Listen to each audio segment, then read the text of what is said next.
Today, we are going to talk about music, as we typically do in the podcast. And we've covered many topics in the past, kind of growth, motivation, all that type of stuff. And today, we're kind of maybe taking a step back and taking a step forward too, as well as our primary focus is to possibly discuss two potential things: rebranding and kind of getting started whenever you rebrand on platforms that you might want to try and avenues that you might like to take. And then further down the show, we might get a little bit more into a controversial topic if we have time and if we get to the conversation naturally, and that is originality, or the lack of originality in the industry, and recognizing that and seeing what you do about it and how you like to handle it, how you like to approach it. Welcome to the show. My name is Eyes. I am a music producer. I've been producing for about 18 years. I am a mixing and mastering engineer as well, and my primary focus is post-hardcore, metal, and emo. Happy to be here. If you're new, consider dropping a follow and becoming a part of the Antiperfectionist community. And if you've been here for a while, consider becoming a subscriber. The monetization does help with things like improving the channel and adding to the catalog of releases, as it does cost some money to do those things. But either way, thank you for being here. The socials are here. I'm over on Spotify. Check out that platform. I'm on YouTube, X/Twitter, and Instagram as well. So thank you everybody for being here. Today is a very special show. I'm very much looking forward to it. We have the podcast rolling here, and that was my intro. And I'm going to move it over to the co-host, the prominent BEG, once I get this scene set. And you are now unmuted, my friend. Feel free to introduce yourself and put your links in chat. Hey everybody, how's it going? Of course, you guys know me. I'm the prominent BEG, host of the Jazz Lounge Journey, also another co-creator of the Antiperfectionist community, and another co-host of the Antiperfectionist podcast. And yes, we do have a special episode out here tonight, and I'm really looking forward to everything. It's going to be a fun night for sure. Yes. If you guys would like to follow me on socials, you can follow me on Twitter, Instagram, and on TikTok under @theprominentBEG as well. And also, if you would like to, just a quick self promo, I did have a single that I just released a couple of days ago called Love at First Sight, which is out on all platforms. So feel free to go and listen to that as well. Absolutely, man. I was listening to that song today, actually, at work, and I was just singing along to it. I was like, "Ooh!" It finally hit today. Where singing along to it really felt just exquisite. Yeah. Big words alert. Anyway, so our very special guest today is Gary Parker, aka my brother. So tell us who you are and what you do. Hello, my name is Gary Parker. I am pretty much a fingerstyle guitar artist. I've been doing shows for almost the past 20 years now, although here in the past 10 years I have gone on a little bit of hiatus. Got back into it a little bit last year, but I am looking to expand. I know you mentioned changing the brand and everything. That's one of the things I'm in the middle of, and probably going to gear more towards the classical genre. So I am pretty excited about that. But yeah, that's pretty much what I've been doing. I've been looking more into learning the music theory side of things, and also being my own producer for my own stuff. I have produced my own albums in the past, but there are more things that I'd like to add to. Looking at different effects, possibly gonna start looking into the pedal game. So I'm pretty excited about the direction that I'm thinking about going here, and I can't wait to get everything together and get it out to you guys.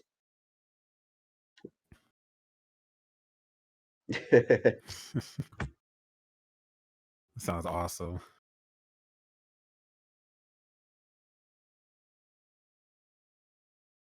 Yep.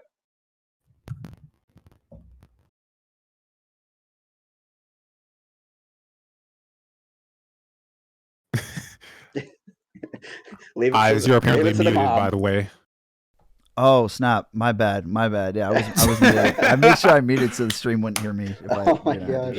or something. But, no, Good to have you on the show, man. Good to have you on the show. All I was saying, essentially, chat. Thank you for Thank letting you. me know that I was muted. Is that our mom is saying that he's doing pretty well in the new endeavors, and she's impressed. So, all right. So Thanks, Mom. if you don't if you don't mind, if there's a way for you to turn up your input volume on your mic, or maybe just get closer to the laptop, it does still seem a Who, little me? bit more quiet. Yeah.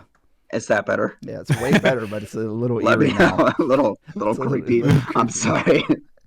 I'll do what I can. Hold on. Sorry. Oh, you're You know, good. the You're good. senior hiatus stuff, I got to catch up to the new age and the way you guys do things here. So I was just telling them before the show started, like they got these fancy mics, and here I am, got this little microphone on my wire, Yeah. but it's okay. Next time I'll be more prepared. I'm looking into more streaming studio stuff as well, so I can get a better system for you Yes. guys. I did just So shout him out as well. G Park Guitar on Twitch. I don't know if he's going to start streaming on Twitch. We kind of had a little bit of a discussion on that, we and did. I know you were thinking about Instagram, so I think we should touch on that a All little right, bit here, let later. me Yeah, go ahead. yeah, Yeah, plug your stuff in let me chat go if you want. ahead and drop. Well, I mean, Instagram, Facebook, it's Lisa pretty said you're so simple. relatable. It's just basically at G Park Guitar. Just look for that. But I'll go ahead and drop one of the biggest ones is going to be, of course, my Instagram. That's going to be my heaviest focus. Give me just 1 minute here. Oh, where do we go? Hold on. Like I said, got to get Chris used to this Chris stuff is your here. first follower on Twitch, Doug. You got it. You got to follow him. Sweet. Let's go, dude. Yep. He Let's said, "Suck go. it, losers. I'm first everywhere." 1,000%, dude. 1,000%. Chris. While he's getting the links, thank you guys for being here. I do appreciate it. And I do want to talk about a little self promo too. Since Prominent brought up his track, I had to throw in there as well that you guys helped get Blank Page to 2,600 plays in under a month. So Oh thank my you gosh. so much. It's incredible. Makes me feel on top of the world, and can't wait to get more out there as well. If you're not sure what it is, I put the link in chat earlier. And oh snap! You know what? Hey Gary, You got links feel disabled, don't feel you? free to send those links to Prominent in Discord, and Prominent will put the links in chat. Oh, are you kidding me? You're limiting me? Yeah. Come on, man. VIPs and mods send links in chat. We've had spammers come in putting weird. Oh, weird that stuff makes in there. sense. All right. Yeah. Sorry, but that's your Give me first 1 minute. message. It It might looks take like me a a minute. censor word. Looks like a censor word. Yeah, it looks like you swore. It looks like you just. It's like the first word he ever says in your chat. Kinda It's just fuck. It's because it didn't work. That's not a mistake. Lib the anteater. We need the links. I know we're getting the links. I'm working on it. I'm sorry. Did you send Like them I to said, Prominent, I'm trying to figure that out right now. Listen, I'm or new just to send this them whole to Twitch me? thing. Feel free to send them to Send me it- if you want. Hold on a second. Hold on. Yeah, I'll do that. You can definitely tell the family resemblance, you guys. Oh my god. Yeah. All right, while you're looking into that, They're so similar in I do personality. want to check in with chat because I was gonna save this question for later, but since we have a little bit of space while he figures out that, I did kind of want to ask chat and Prominent. You probably know as well. The difference between live streaming on Twitch and Instagram, is one going to be a little bit more beneficial over the other? Because I recommended Twitch because it's a lot more community based rather than just quick community members or like quick users coming in. But I don't know for sure.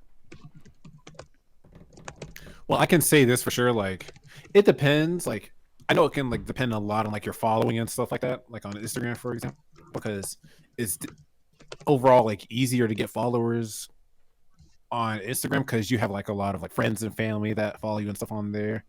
So of course, like when you're streaming on Instagram for the first time, you're gonna have like a couple of people in there. You know, like it's not gonna be like in huge numbers, of course, but it's gonna be like up to like I guess around 5, I would say.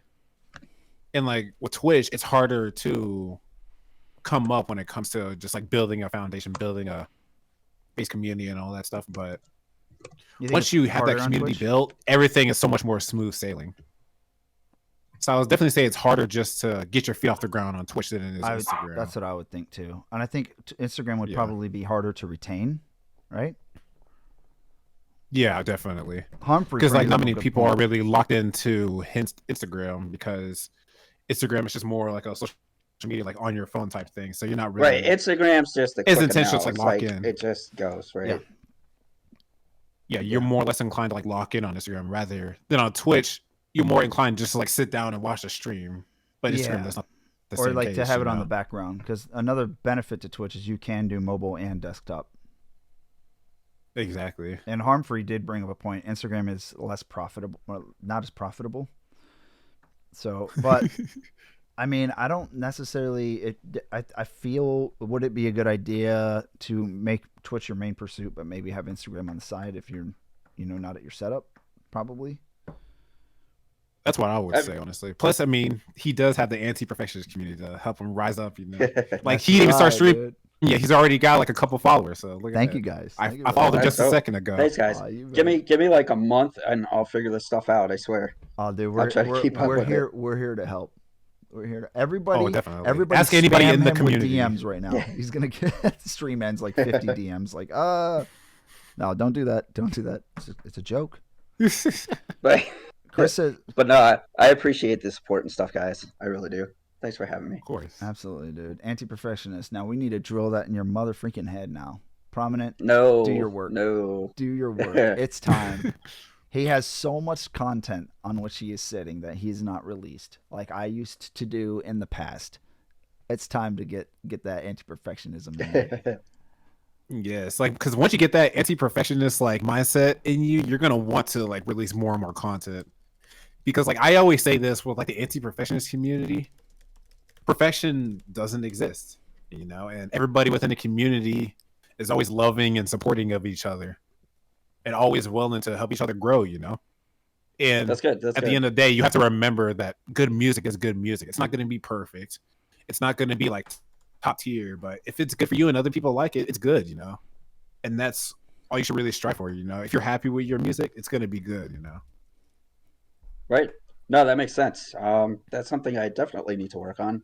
I was actually explaining to Eyes the other night that I would probably, rather than focusing on albums, I'm going to start focusing more on just getting individual singles released. Probably, hopefully, coming here over the summer. Start releasing some of those singles and getting things together that way. So, Oh yes, Well, I can't wait for it. You were talking about how you went back through your catalog of stuff that's a couple years old at this point too, and how it's like super good, right? yeah, a lot of it I was looking at. I was like, why am I sitting on this? Like, this is ridiculous. I need to get up off my ass, get this stuff out. There's probably going to be some vocal stuff here and there still too. There's one I was talking about releasing probably close to 4 years now. My song called Butterflies that a lot of people like. I'm just sitting on it. It's just I played at my live shows, but it just isn't out on any sort of platform, and I need to get it out. So I'm sorry, I have some old stuff but that it's coming.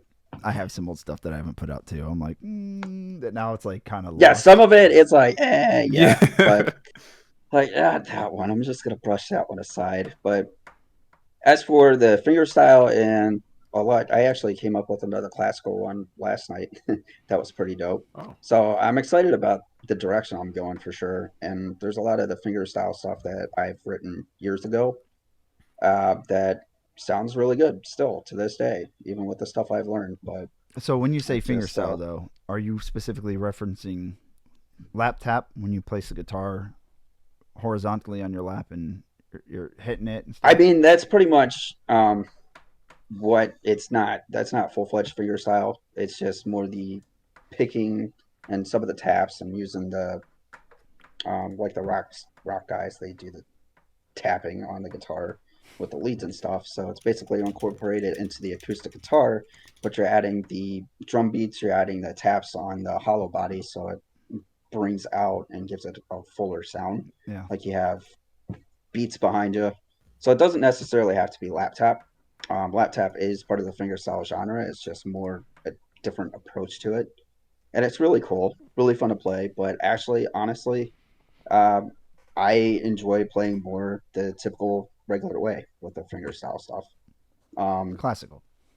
yeah, the classical and the fingerstyle. I mean, both of them. It's just I would rather play it the regular way than I think it probably provides a little bit more of a different challenge and interesting challenge rather than you and I've talked previously about laptop and stuff. It just being open tuning, so you can just hit the guitar and it sounds good.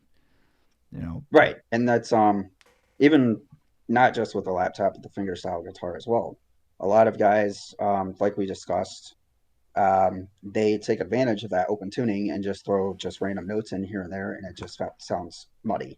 Yeah. They don't do much with it. There's not much going on with it. That in the market's getting saturated with a bunch of covers, which makes me cringe as well because Yeah. Yeah, Harmfree and I originality mentioned is that just with like not the metal covers of things, and we were just like we cringe at them and don't like them. right. So, But yeah, it's just it's becoming more of a cover market now, um, especially local. It's really annoying, and it's just something that's why I want to focus more on my original stuff now too. Because I mean, I've been there. I've done the covers. 80% of my show right now is cover songs, but I'm trying to gear away from that and get more of my stuff established so I can create my own image and create me, and it takes my longer. stuff, my sound. It takes longer, but Right, it feels so exactly. much better.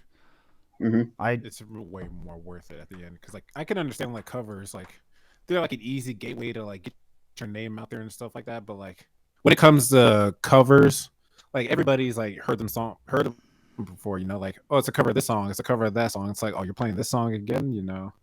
And Right. covers are nice, but they can get old quick. So it's like it's nice to throw your own dynamic of stuff out there. That way, people can really just showcase who you are. You know what I mean? Right, exactly. Or you're able to Like showcase who you are. that's the whole point of being your own artist and getting out there, and like it's cool. I'm not like I shouldn't not covers. If there's some of you on here that do the covers, it's fine. It's a good foot in the door. It's just with once you get the experience and you want to explore yourself as an artist, like what can I do to provide to the music market that nobody has heard yet? It's just once you hit Right. that point, you start like looking at covers like everybody does this. Everybody covers the same stuff and it just gets old. Like it's nice to branch out into your own creativity and bring what you have out to the world. And it feels awesome whenever, especially you get a response because I've done it in the past. My last album was, God, what, 12 years ago? But just the feeling that you get and sitting at shows and have people singing along to your stuff, like it's fantastic. There's no other It's feeling in the such a world. good feeling, Like, man. yeah, it's like, so covers are cool stuff, but it's just like the point where I'm at. I'm ready to focus on my own stuff and just, you know, get it out. So that's where I'm at right now. Like eyes, you and I were just talking about that the other day, like, and we were talking in Discord and stuff. How like one day, like you end up going on tour, and then people out here singing your songs and stuff like that, like, and like the crowd's getting all hype, and like they're over here like singing along with your song, like, you know what Yeah. I mean? Oh yeah, we were talking about that, and yeah, like the line on the back of this hoodie. I think my husband's full of shit. I've had a couple of my brothers say they're like that is an iconic line, and other people have told me. I think a couple other people in the community has told me that they're like, dude, that line is so good. I'm just like, oh sweet. So like I know when I'm playing a show, that's gonna be the line the whole crowd's screaming. They might not know any of the other words, but they're going to be saying, I think my husband's full of shit. That's all I'm going to say. But They'd be like, sometimes, I can relate. That's me right there. I, My husband is full of shit. meanwhile, I'm in the back corner like, that doesn't relate to me at all. Like, I have no I'm like, husband. okay. The hell? That's probably what my wife thinks a lot. Oh, it's funny. Our brother, My husband's full of shit. Like, our brother Dan said when Ashley saw the hoodie, or I think it's either she Uh-huh. saw the hoodie or he saw it. He's like, dude, she wants it. She will wear it. I was like, yeah, it is. It's so funny too. And this is only available until the 19th. So if you guys want it, it's on the shop. I'll put the link in chat for you guys if you want to browse that. But I'll let Prominent take the questions now. okay, so the first question that I have for you, man, is just a simple one. Just basically like, what kind of music do you like to create, and how long have you been creating music and things like that, and what kind of genres of music do you mostly like to listen to? Oh, that's part of my struggle. I have so many genres that I am looking at. that it's really hard for me to decide. That's part of my problem, is deciding which way to go. Let's start from square one. From the beginning, it was I was brought up with a pop punk, so that's been a huge influence. But of Okay. course, that You might kind of like changed Chris a little Perkins' bit. music then in that case. No, no, I, no, like punk, like no, Blink like One Eighty Blink One Eighty Two, Two, Sum Forty Goldfinger. One, yeah, Goldfinger. Oh, okay, okay, okay. I didn't grow up Yeah, with them so or that anything. was right. No, not at all. Yeah. This guy, I don't even know why he invited me on, but it's cool. Like, who is this guy? What the hell? Like, Like, I just said yes just because, um, just to shut him up, you know. Um, but no, there was after the whole pop punk phase. Of course, the band didn't work out, which is fine. Which kind of opened doors for me to kind of be where I'm at now and what I've been through. But I focused more on the '60s, '70s folk genre, like the Jim Croce, James Taylor, Beatles, you know, stuff like that. I really kind of established okay. a 2 to 3 hour show around that with some, and then I discovered the fingerstyle music, and I thought, oh, that's really cool. So I started throwing that to the shows as well. And then some modern stuff here and there, Jason Mraz, um, Plain White Tees, a little bit of that thrown in, but a lot of it was the '60s, '70s folk, and a little bit of the fingerstyle was the main part of my show. Um, but what the stuff that I've been working on lately and struggling with is fingerstyle, the main one. Classical has been really tugging on my heartstrings, and every now and then I have a wee bit of Irish in me, and I actually I have a huge pull and yeah, huge pull and huge attraction to Celtic and Irish music. So there's some stuff that I've written that sounds very Irishy that I've thought about putting out. Um, just like 3, 4, 5 songs, but there's some covers that I've done with Irish stuff as well that I haven't really played at live shows, but it's just I feel a huge pull to that as well. So, but I think overall, this past month or two, I've really been sitting back, going through my stuff, and like, what, like, who am I? Like, I need to stop with the outside influences and try to figure out the direction I want to go. Now, right now, I feel like that the best thing is I'm too talented just to accept a certain level. Like, how far can I go? Like, what are my limits? What can I do? Which is more gearing me towards learning the music theory better for the guitar. Also, with the fingerstyle stuff, making more intricate pieces with that. And I've actually written, I think now in the past, I don't know, since me and I started talking, probably back in November or so, started heavily into the classical stuff and writing my own classical pieces. So it's going to be more focused on instrumental stuff and the fingerstyle and classical genre at this point.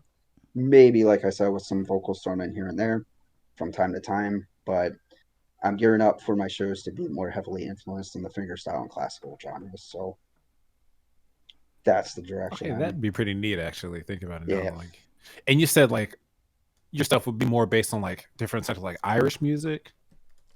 Is that some right? of it, not all of it. I did think about maybe doing uh, like a side project to see how far the Irish stuff would go, because I know that there is a huge niche for that market, and I kind of wanted to dabble my feet in that. And that's the other thing, rather than limit myself into just like one set thing, kind of exploring the different options, kind of go huge into the classical fingerstyle, but yet do some of the Irish stuff on the side and kind of see where that takes me as well. Okay, okay. And I guess like what I would wonder is just like how, like based on like, I guess I would just say like how much music theory have you been able to like learn so far, and like how much has it like helped you in terms So of like your technique? I guess. a lot of my theory, of course, we come from a musical background, musical family. Mhm. But a lot of the stuff that I learned was actually 4 years of choir. So that's where my sight reading comes in. So I know how to do it on the voice side of things. It's just now learning to incorporate that into the guitar. But on the same side of it, I can figure out tabs pretty quickly for the guitar. And I also, everything I play up to this point, pretty much, except for the last couple that I've learned, is all been by ear. So I can it's actually easier for me to pick stuff out by ear. Like I can sit down, think of a song, and not even have to hear it for weeks, and I can just pick it out and play it. Like it's insane. Something that you're writing. So, huh? Something that you're writing. Like Everything I write is by ear. no, but I'm saying, Yeah, he's talking about like are you just in general referencing like? sense. Maybe I was toned up or zoned up because I'm trying to match audio too. So my apologies. But were you discussing? You it sounded like when I zoned in, you were talking about you can pick it up by ear, and usually when someone says they pick it up by ear, it means they're learning something that already exists. But you've been talking about Oh yeah, yeah, writing. yeah. With that, yeah. There. I mean, there's still stuff that I do want to learn. Um, just to not only just I know I mentioned trying to stray away from the covers, but learning the covers is good too because it helps with learning different techniques, learning different tones, learning so it's also a learning process as Yeah, well. And with the music theory, a lot of the stuff that's out there, reading the sheet music, so it's more of teaching myself to pick up on this stuff, read it, learn it, so that way I can incorporate it into my writing yeah. to become a better musician for myself. It's kind of like it was described to me as kind of being magic. Like once you get it, it kind of blows your mind about how magical it is. But it's also like a bicycle, and it's such a useful tool. It being like a bicycle is that you never forget it for the most part. You remember it, and then it's such a useful tool, being that it helps you make sure that you're not writing in patterns or blocks. It helps you think differently and things that you write. Right. And that's what straying towards the classical genre has done for me. It's made me realize how thrown together the fingerstyle stuff is, where the classical stuff it's more structured. They Mm-hmm. have a set sense of direction of where they're going, and they take the music where they want it to go, not just throw it together. It sounds good and call it a day. Yeah, Yeah, like they pretty much have something just like set in stone. And it's like, okay, you can mess around with this a little bit, but at the end of the day, like this is home. Like this is where you have to be in a way. Like you said, it was really structured, and it's Right. not prone to like branching out just a tiny bit at least, but not too much. Yeah, it's going to be a little bit at a That's how I usually time. see classical. Yeah, yeah, yeah. So I know it's going to be a huge learning curve for me, but I've studied the theory and stuff in the past, so I think it's going to be pretty a lot quicker for me than other people to be able to pick up on it. And once I know the chord structures and stuff, be able to, and that's one of my goals too, is to be able to actually write tabs.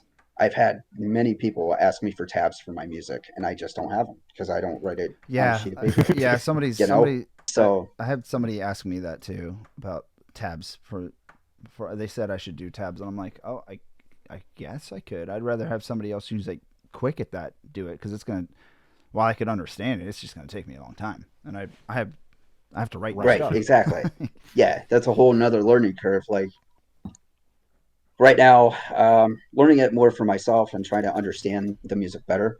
I already have a huge understanding of it, don't get me wrong, but I want to learn to understand it better on paper to see what I'm doing Yeah. and see some of those notes Mm-hmm. and just kind of broaden my knowledge and just help me grow as a musician Yeah. into a better musician.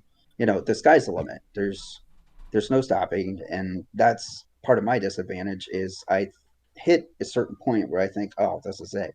But no, there's so much more. If I The just push really myself, yeah. No. yeah, you just there's this the sky's the limit. It And really sometimes is. I think it helps to experiment all the time. This kind of goes off of Chris's chat, like kind of indirectly answering the question because I want to keep it about you until we open for questions for the most part. But fire away, chat, of course. We'll catch up to everything. But the experimenting with your sound until you find the one that you really, really, really like to make, and then I kind of from my experience, it's almost like I landed on post hardcore, and post hardcore goes so many different directions in one genre. It changes tempos, sometimes it changes keys, and just it almost changes styles. Like it can go from kind of progressive rock to just screaming and heavy distortion at another point. And I Right. found through me, it helps me be able to explore all in one genre without having to worry about being experimental and doing a completely different act for a different genre, more or less. You get to just explore within where you're most comfortable. Exactly. Yeah, exactly, man. Yeah. And I guess with also like when it comes to theory in general, just learning it gives you a whole lot more leverage when it comes to just trying to learn your craft as a musician and things like that in general. Because for me, that's how I started out, with just basically just reading sheet music and learning the theory behind it and everything. I never really got a chance to like learn music by ear until I started dabbling a lot more into jazz music, for example. And then once I did, learning music by ear, it's honestly the main way that I go about learning music nowadays. Because for me, it's just a lot easier, and I feel like you learn a lot more that way. But being Right. able to read Yeah. sheet music and have the theory behind you, it helps it a lot more, you know. So Hmm. I'm not limiting myself Yeah. that way. No, and that's where I feel like it would help me in the long run too. It's just like I have that ear, but I feel like that actually seeing it, knowing the theory, and actually knowing how to write it out is gonna help my structure as well. Yeah. Like, kind of Right, get me exactly. set up to actually write the music better instead of just Yeah. throwing it together. Real quick, as a quick in like side note here, Prominent, would you mind trying to quit Discord and completely reboot it? It is really, really rough. It's like cutting you out and everything. And Yeah, it's like, it's yeah, it's just bizarre. Sorry, I'm not trying to call you out. I'm not trying to be the guy like that. But no, I yeah, understand because I'm like reading the chat right now. And it's kind of annoying me that my audio's still bugging out and stuff. So I will be yeah, back. yeah. It's not really your Discord either, but it's a good like troubleshooting step to start. But thanks, Yeah. man. We'll see you in like 30 So, seconds or something like that. Do what you got to do. all right, I'll be back, you guys. All right. Okay. So, what are you working on So, right now? what am I working on right now? Yeah, Um, what's one of your most recent projects? What's one of the things of which that's getting you the most excited? I have two pretty cool classical pieces that are more upbeat and quicker that I'm pretty excited about that Upbeat. I've been working on. Yeah, What's faster, just a faster tempo, okay? Okay, I was thinking more. like Yeah, happy sounding is upbeat is what I was thinking in my head. But upbeat, you mean like tempo wise, is just quicker, faster. yeah, tempo wise, quicker. Yeah, just sounds cool. Um, the other thing is there's also two fingerstyle pieces that I've really been taking a close at releasing as well, um, which I'm pretty excited about. I've been going through those as well. So you still want to do fingerstyle? I do. It's Yep. just more incorporating the classical into fingerstyle? Are you just kind of creating your own sound out of it, or is it? Do you see it as I two have separate a things? feeling that I'm probably going to go heavier into the classical, but there's probably going to be some fingerstyle elements that I end up throwing in. Mm-hmm. Um, like some of the taps, but nothing too crazy.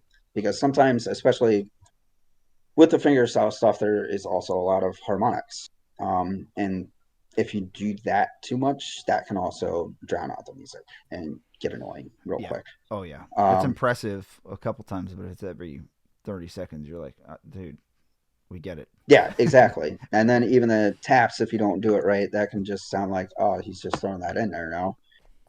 Yes, it's impressive. Yes, it sounds cool. But you listen to, like, I find myself listening to the fingerstyle stuff, and after like four songs, it's just like it just all sounds run together, and it just Or the ends up same. all sounding, yeah, all sounding the same. So that's why more the classical approach, but kind of throwing a little bit of that fingerstyle stuff in here and there. Um, Classical rock would be cool. Hanfrey, I just saw Oh, your he's thing there, like trolling. Queen. He's trolling. He's trolling. Trolling. But I he's mean, it's not a bad idea. When he and I talk so much troll shit away. on classic rock in the stream. So much. Really? Yeah, we do that.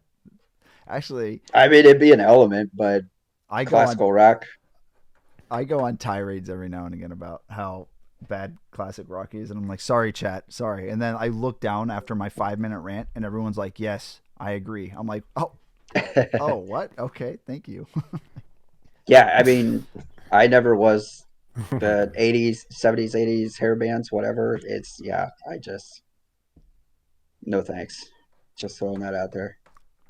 yeah, it's not for me. And harm free is like I don't think it's necessarily bad. Just depends on what it is, I guess. Yeah, it depends on the song. There's And some good ones, yeah, but select few. There's a handful. all right, prominent. You look like you're kind of back in it. I hope so. There you are.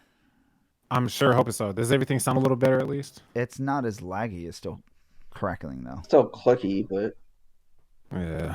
If you can edit, if you just play with your buffer size, and then see where that sits. If you don't mind, if you can figure out how to do that too. Yeah, that's what I'm doing right now. So Okay, sick. While you're focused just on messing that. around with it.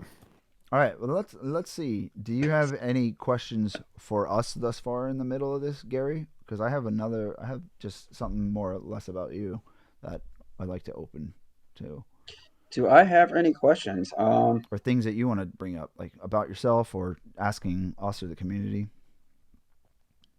Nah, I guess my biggest question out of all this is, of course, I'm new to the Twitch stuff. I'm new to the kind of getting into the streaming game. I'm one of those old guys trying to keep up with the guys, you Oh, know. shut the But hell up, dude! You're but no, I guess the 37. Get out of here. I know, dude. It's changing though. Like it's insane. You know how quickly technology is growing. Yeah, I can see yeah, why all these old people are like, I don't know how to do this shit. yeah.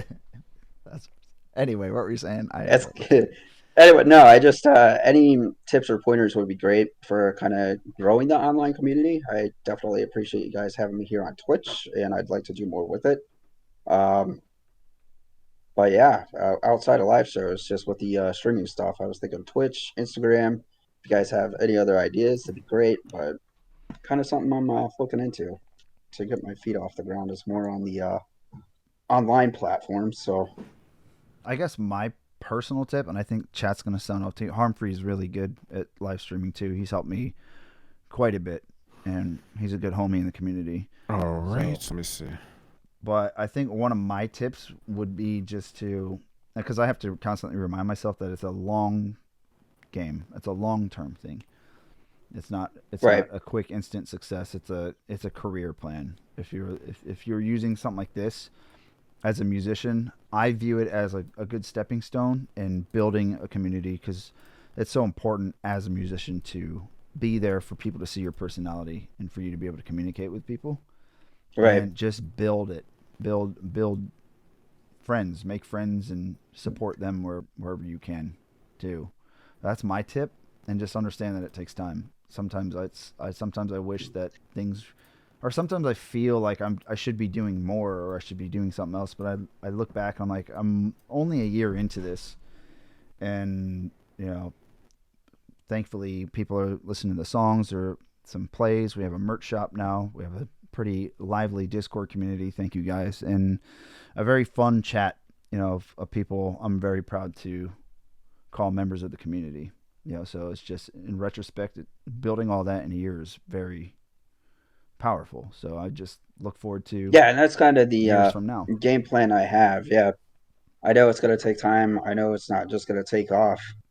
Um, but yeah, just kind of dabbling in the different markets and stuff and growing it. And of course, being consistent, consistency. That's my Mm-hmm. another one of my big downfalls is the consistency behind it. So I just gotta get That's myself one into of the like the habit of hardest things too.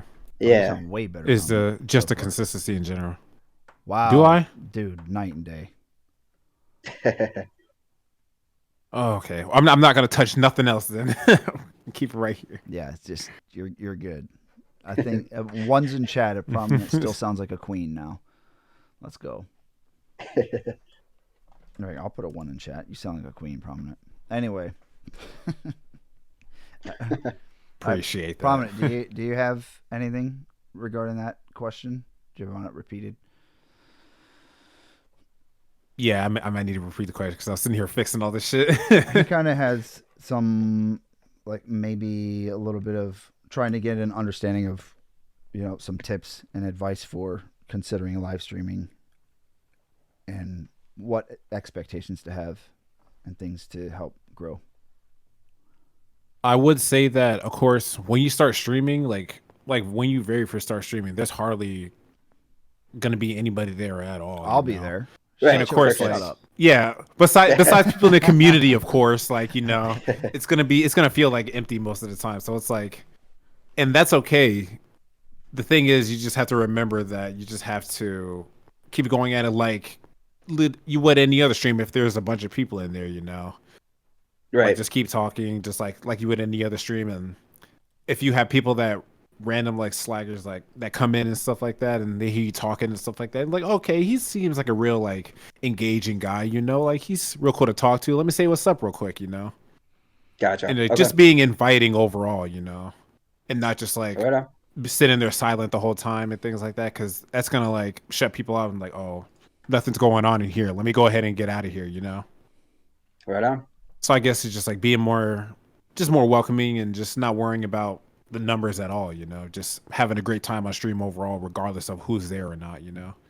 It's like what Eyes had told me and what I you got this from Vinyl, I believe, when you're saying like if you only have like 5 to 10 people in there, you think about it in a way is like you're in your own living room and those 5 or 10 people, they're sitting there just vibing with you, listening to your music and I stuff. got that from. I don't remember. It was like Drew Gooden may have said it. Drew Gooden or Danny Gonzalez on YouTube. I think it was some YouTuber said it. Oh, okay. Or But yeah, maybe putting a that in perspective, podcast it I made a was lot of playing. sense. And yeah, it does. Yeah, it's crazy. Because you got like these other people that have like tens of thousands of viewers and all this stuff, and it's like with us, we only have like between like 5 to 15, like on average, I would say. But like even that, like that still makes me happy just having all those people in there. Because you think about it, and all these people, it's not a lot, but if they're all sitting in the room with you, it's more of a, like a small crowd right there, just Hmm. wanting to listen to your music, you know. Yeah. Right. Absolutely. And not Okay. even just Cool. random people. It's just like a community that you know and love, you know, at the end of the day. So all those people, they're inclined to come back. And then once you see all those people that are in there, you'll have those random people that are like, oh, so it's kind of popping in here. What's up? And it's just going to keep building from there on out. Yeah. And that goes in line with what Harmfree was saying is, like the Yeah, I was community reading prep. some of his chats. Yeah, Right. just No, I chatting with appreciate people, that. bringing friends. The active chat means it's pretty active, and even just Exactly. numbers are kind of psychological. People see a number of viewers, and they're more inclined to watch it for whatever reason. But Right. that just But we keep telling people the numbers are irrelevant right now. We're not worried about that at all. yeah, you really have to. We're sitting here just building the community and just having fun with it. Oh my God, why did it Dude, get so bright? did Jesus just walk in the door? Jesus, I come guess in here? so. I need to do what you did. I'm growing dark over here. You're gonna have to turn on the light or something. Right. I was like, hold up, holy John, like what the heck? Yeah, if you have a lamp, Gary, that'd be sick. But if not, don't even trip about it. Oh, Right, it's no big deal. Look at that, oh, automatic there we lights. go. That's beautiful. Thank you. Very nice. Very nice. Okay, I like it. He's been brought to the light. I just saw my wife's arm reach around and flip the light switch. Thanks, dear. Easy day, dog. Problem? Do you have a question? I do actually. Okay, So, take it away, bro. my question is honestly, have you had any difficulties with music theory that you've experienced so far? In terms of just learning it so far. No. Oh, I so you're a perfectionist. Okay. You know what? Stream's over. Right. Okay then. Stream's over. I'm No. Sorry, I just messed up. No, I have a really good understanding of it. I just need basically to learn um, the note structure and the chord structure, like on the sheet of paper, and kind of learn where to go with it. Every good boy does Basically. fine. All cars eat gas. That type of beat. Well, I know. Yeah, every good boy does fine. Or yeah, What's every the good. what's I the said face all one? good boys do. I said. Or like every I good said boy some dumb deserves stuff. fudge or something like that. I forgot about that. I forgot that was a thing, honestly. Yeah, that's how. That's how. No, I our got mom all used to that teach stuff. us. Yeah. It's like I don't even use that anymore to like learn music theory because like it's so ingrained in my head at this point. Weird. Yeah, Flex, music but theory. I mean, okay. it's No, I'm basically kidding. taking what I know on the voice side of it and it's just learning it with the guitar. So I'm familiar with how the notes work. I'm familiar with the beats, the crescendos, decrescendos, all that. Right. But You probably yeah, honestly just know the more technical theory than I do. Really, I don't. probably. I know. I kind of just. He said I probably. kind of I know. probably Probably. know more than Well, you. it's true. I mean, I want to put some time into learning theory too, but every time it's just more like, oh wait, I have a new song that I'm trying to write. Oh, let me do it. You know, I'm just like obsessed with writing and Yeah, making. that's kind of the route I go. I'm like, I start into it, and then it's like song idea pops into my head, and that's it. I can forget The about it for theory is months. like really intimidating, like for people that are first learning it too, because it is a lot of information thrown at you. Yeah, Not even just with like the basics, but like once you start really getting into like the nitty gritty of like music theory, like the last thing Yeah. that I was remember that I was learning before I like um dropped out of school or whatever was that we were learning I don't know if you heard of this species counterpoint. Nope. Never heard of it. And as far as I can remember, it's pretty much when just like how you voice different chords and like blending them into like the next like chord and things like that and like blending them with throughout like the whole piece of music, oh, because is it like you something? can like Gotcha. voice different stuff a certain way, but it's like if it's not going to blend correctly, it's not going to work. So like species counterpoint is just like pretty much getting into like the specifics, like details of like how to voice stuff correctly, and it can get really complicated, and I still don't fully understand I it to could this see day. that. Yeah, it would probably be complicated for me too. Like, wait, what are you saying right now? Like, what are you trying to tell It's like, me? oh, you can move the chord down here, but if you move it down here, the first is not going to sound right. So you got to move the first up here, and then it's like, oh, you got to invert it this way. And it's just like, what the fuck are you saying, man? What is What? this? Just tell me where to put my fingers. Right, exactly. Whoa, whoa! This is a Christian stream. You can't say that. I'm just My bad. kidding. My bad. I'm just I'll keep kidding. it on a Family friendly show. Well, family friendly. sometimes. For the most part, not Listen, during your you're the chaotic days. okay. Okay, so you're the one that incorporated that saying the wrong way. Okay, I was talking about the You fretboard, know not what? something You else. know what? I All was right. yelling. I was yelling at myself. I'm sorry. Okay. Okay. Sorry. He's being the guy like that I right now. really am being the guy like that. Look, can we just start on a blank page? Maybe. Yes. I love I your little come. innuendos. Oh, appreciate you, man. Appreciate you, dude. Actually, Gary does have a history though. He went to he Oh, played yeah. he played some. Wow. Oh, that was a weird transition. I mean, like, Yes, it was. with music. It's like, what do you mean? He's played with some pretty big artists in the guitar scene a couple times, and he's been to I some pretty have. big shows and stuff. So, I mean, you can. I kind of wanted you to elaborate on that a little bit too, or you could You not want me as to? well, Okay. or you I could not. mean, I mean, it's up to you, really. I guess I could. Just don't. I have had some experience. Yes. I have played some big stages. I've. I'm the guy that knows the guy that knows the guy. That's He's the pretty guy like much. that knows Yeah. the other I'm guy the like guy. that. Yeah. No, stop. I know the openers of the guys.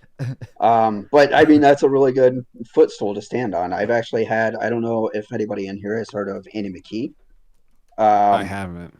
you haven't? Uh, No. Biggest name in the fingerstyle industry. Does a lot of, his biggest song that got him popular, his viral fame was Drifting on YouTube. Um, but I've actually had my stuff sent to him a couple of times. So I thought that was pretty cool. Oh, that is Um, pretty neat. yep. Let's see. I have shared the stage with Brian Hankey, Neil Jacobs. Um, who else? Adam Wax is actually, he's not big in the fingerstyle genre, but he's really good. He's actually a local here in Ohio, out of New Philadelphia. He's really good. I know him. Played a couple of shows with him. Um, my biggest feat is the competition I did in Winfield, Kansas. I got to perform and compete with the top 40 guitarists in the world. That's huge. So, What? Yeah. yes. So that was really cool. Um, I've shared the same stages, not with the artists, but as the same artists that have, like, Antoine Dufour, Tommy Emmanuel, um, a lot of these big guys that have come through the market and got their fame. I've shared those same stages as them. I'm just the little guy that knows the guy that But knows there the was guy. also Mr. But it's still Smalls cool. too. I just remembered that too. You played a gig where Mr. Smalls. or, Oh yeah, Mr. and where big bands have Pittsburgh. like signed the wall and hmm stuff like that. Avenged Sevenfold. Who else was on there? My Chemical Romance. Green Day. I think Green Day played that one. That's Yeah, that was crazy, a huge dude. venue. That's crazy.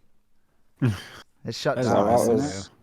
So I've had some shows. I don't know. That probably is. Mhm. It was, but it's been cool. I've had some experiences. I've played some with some pretty well-known artists and shared the stage with a lot of cats like myself. So it's really cool.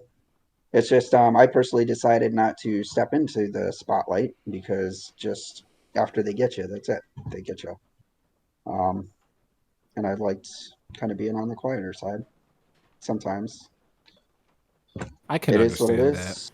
Yeah, Like I'm it's kind just of in the same boat, really, but at the same time, like being around like other like similar musicians with like similar levels of talent and stuff like that, and just like the competition feel of it in general, it's really great for me, honestly, because like it makes me like not like I guess just like show out a little bit when it comes to like my skills and stuff, and actually make me like work and like gives me a challenge, you know. hmm So it's like you see somebody else and then they're doing all this same stuff that you're doing, but they're kind of like showing you up a little bit, and you're just like, right, why are you being the guy like that right now? right. So it's like Why let be me the guy show like out a that? little bit, and you got to start stepping up. You know, it's like a little friendly competition between other musicians, and like for me, like that helps me grow a bunch, just because it gives me something to work towards. So like next time we end up doing this again, it's like, all right, I'm gonna be ready. Let me see what you got. You know, and like that little Yep. back and forth banter like helps musicians grow at the end of the day. So how do you Oh, feel? it does. Yep. How do you feel between you and me? Because it doesn't feel like we're competing with our single releases. It feels like you and I are kind of doing it almost as a team. I don't know if you feel it's a competition type thing from your end. Are you talking about with me or Yeah, him? you know. Oh, my bad, my bad. He was like bored. Next question, dude. Right. No, I'm not answering. No comment. No, No. because I released Guy Like That in October, and then about 2 or 3 weeks later, you released Dr. PC, and then Yeah. January this year put out Blank Page, and then just this weekend you put out Love at First Sight. You know, so I mean, is it just we're just on that timing, or it's perfect, or I feel like it's pretty decent timing to say the least. Like I feel like even though like we're kind of in competition with each other, it's not like toxic competition, you know what I mean? We're not out here like trying to like compete of who's going to get the better numbers with this release or something like that and who's going to release when, you know? it feels more Like when you release a single and it's just like I'm accountability going or to motivator type thing to me. Not so much Yeah, competition, exactly. just like motivation. That's how I feel like too in a little way of ways. Like usually like when you release a single and it does really well, like the community's waiting on the next single to come out. So it's like, oh, I already got this coming up soon. You know what I mean? So it's like once before singles drop, it's like we're over here just hyping each other up, just like constantly playing our stuff on repeat and everything. And now the community's clamoring for a record from me, and I'm like really Same kinda though, yeah. shifting my focus to that. And I was like, oh, dude, I have a new single coming in February, March, April. I was thinking April or May, but I might have to just push that back just a little bit just to space out my single releases before dropping a full record. For the big drop. Yeah. So Yeah, because I remember it was Psychotic Vinyl that I was in history one time, and he was like, Brandon, like, Prominent, when's your record coming out, man? He's like, if you're gonna put it on vinyl, you better let me know so I can buy it. I was like, man, I appreciate that, man. But like the fact that people want to buy it like vinyl wise is pretty cool. Like I never even considered that, but that would be a pretty good idea for like a big first album, like drop it on vinyl and stuff like that. I've been tossing around the idea because you can do it through CD Baby under the same IRSC code. So I'm thinking about doing whenever I do the album. The minimum order it allows you to do is like I think 100 or 1,000. I don't remember. I think it might be 1,000. I think it's 1,000. 1,000? Yeah, I And think it's I 1,000, think that's a and little that's bit. Oh really my I expensive. think that's a Yeah. gosh. little ambitious, but it'd be Mhm. still kind of sick to have a I full don't know. vinyl I release. let me hold on. I'm gonna look into it here. You Yeah, A guys look, can keep 1,000 talk. though, that is ridiculous. that's a lot. Well, my first album that I released it on CD, and I ordered like 2,000 or 2,500 copies, and I still have Yeah. so many of those sitting at our parents' house, brand new, They're wrapped and just sitting You boxed. do, there. Yeah, dude. You yeah, do. yep. I overshot the anticipation on that a little bit, but I wanted to have as many as possible at the time, or more or less. But it is what it is. Yeah, plus you can just sell them later on too. Just Maybe if people like want to listen. selling like your old album and be like, oh, I got this by If the way. people want to listen to 2011 Noise, aka dubstep, there were some tracks on there that were decent. He said, I "Let me think I get a went on copy." like a He little says it rant that way. about dubstep, like during my stream yesterday.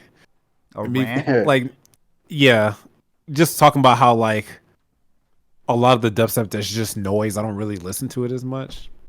If What it's the like heck? more structured, What like were Gary I and would I say like talking more about last night? examples, like examples talking about like Skrillex and all of them, like their types of dubstep and stuff like that. What do you mean? Skrillex is one of the most refined versions of dubstep, I think. Like especially modern Skrillex. It's way more controlled. He knows what he's Really? doing with audio. Yeah, he's brilliant with audio.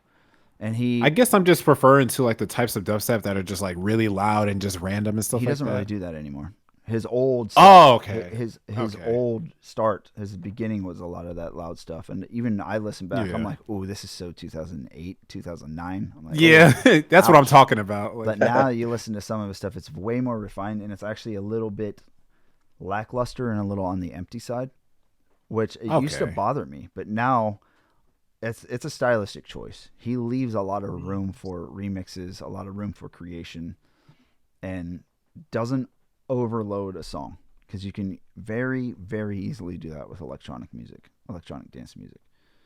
So you have to Yeah, like less what was is that one less is song far that more. he made with that sample? It's just like, oh my god, and then the beat just drops or Oh whatever. yeah, Scary Yeah, Monsters and Nice Sprites. Oh Yeah, yeah, yeah, yep. yeah. yeah. See, that's like that. Like That's that dubstep like like that, like back 2010, then. 2011 sound, and that yeah. And Yeah, it's more like dubstep like that. I can't listen to I it too used to long. make that kind of stuff. That was like my big beginning He into did. really He did. making stuff. And at the It's time, like at the time,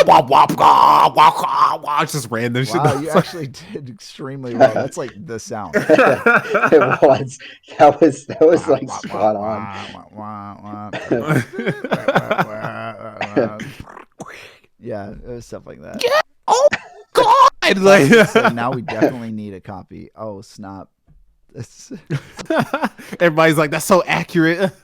Yeah, I got out of dubstep, and I honestly can't stand the genre anymore. It's just so loud and I used to understand. I used to wonder why Dead Mouse would talk so much garbage on it. I was like, dude, you just don't understand. This is sick. You make house music. Now I'm like, nope. He's absolutely accurate. People just slamming noise, throwing a limiter on it, blasting the drums way too loud and the bass way too loud, and calling it music, and it's not. It's just noise. Sorry, all due respect. Yeah, so like dubstep is pretty much just like unhinged, just like house music, pretty much.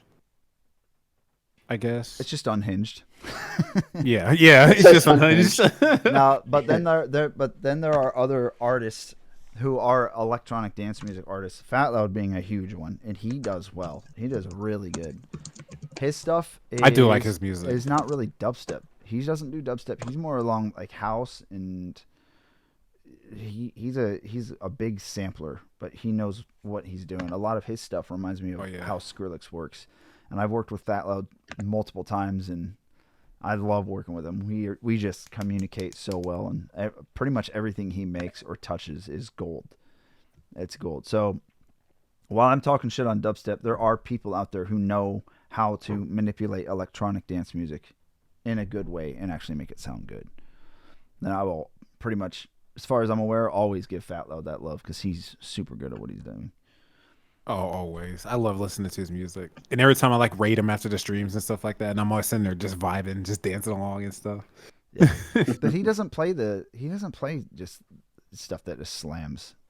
noise. Yeah, exactly. Thanks for the shout. Like some Mark. of his Big stuff is like shout. a little bit softer, and it's just like a casual build up and stuff, and it's like stuff that you can just like casually dance to, Nothing that you just like hard ass like banging your head to, 1000%. I think the thing I'm referencing is when people come into streams for feedback, and they send in a link, and then it's just noise, and it sounds the same as every other song that people call dubstep. Yeah. These days, and that kind of leads into the controversial topic that I brought up at the beginning of the show, as the lack of originality. Now, Gary had a topic to discuss on that too, but I think he's still looking into the vinyl print. I actually finally found it. It does look like you could do 100. They branched it off into a separate thing now. It's been a while. But disc manufacturing by CD Baby. But you can do 100, but it costs, just to get started, it looks like about $999 for 100 vinyl presses. Jesus. Yeah, that's about the price I was expecting, and probably something I would consider. Just 100 limited releases of, my. Yeah, but how long? My question program. is how long is this vinyl phase going to last? Like, is it going to really hold on, or is it Vinyl- going to taper off? Vinyl. Again. Are you talking about just in general? Yeah, Vinyl's just in huge. general. I think it's staying. I don't see it as like a huge. phase. It's here to stay. Vinyl's huge. I think so too. It's not like cassettes. Oh. CDs. That's true. CDs are printed while they have a high quality sound, they are far lower quality than WAV, AIFF, FLAC, stuff like that. Cassettes, there is a cassette community out there, but I don't know how large it is. I probably could be a little educated on it.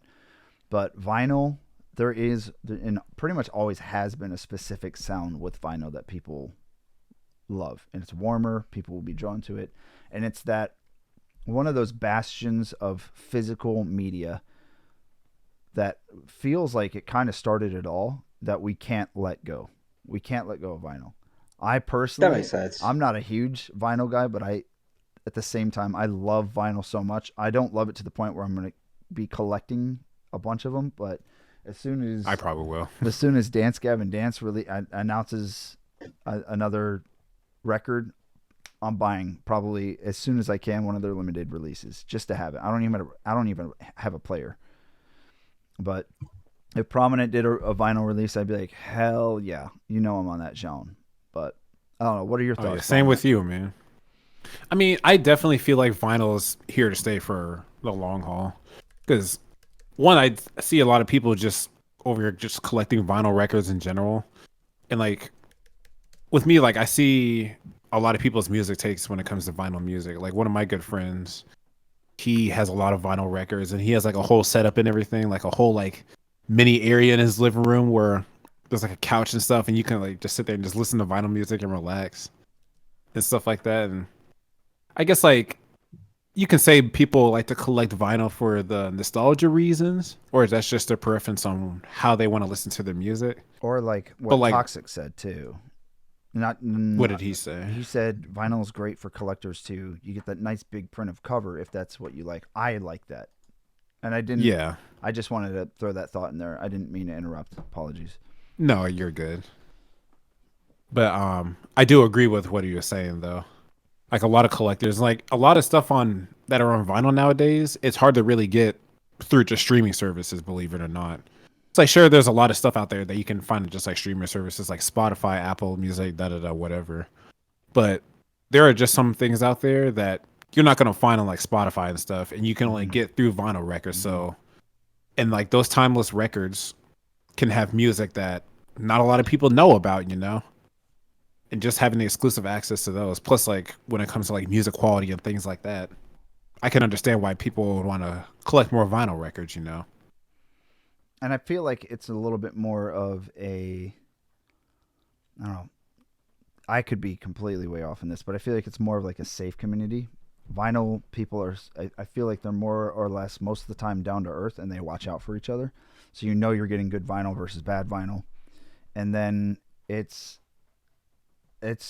for me, it's supporting an artist rather than paying iTunes or Amazon and them getting 70% of the cut and the musician getting like 30. Right. Most of the time, I think if anyone's selling vinyl these days, or okay, maybe I'm thinking from a smaller artist perspective. Like if I'm selling vinyl, the royalties are probably coming to me. But as a big artist like Taylor Swift or Dance Gavin Dance or something like that, you know, I don't know how much the cut is, but I would like to think it's more because it's not just digital. I would think so too, honestly. Especially if you depend on like, or if you consider how It's so they're probably like signed to like bigger labels and stuff like that, you know? And like, depending on how those labels like to split their cost between like the artist and the label and stuff like that. yeah.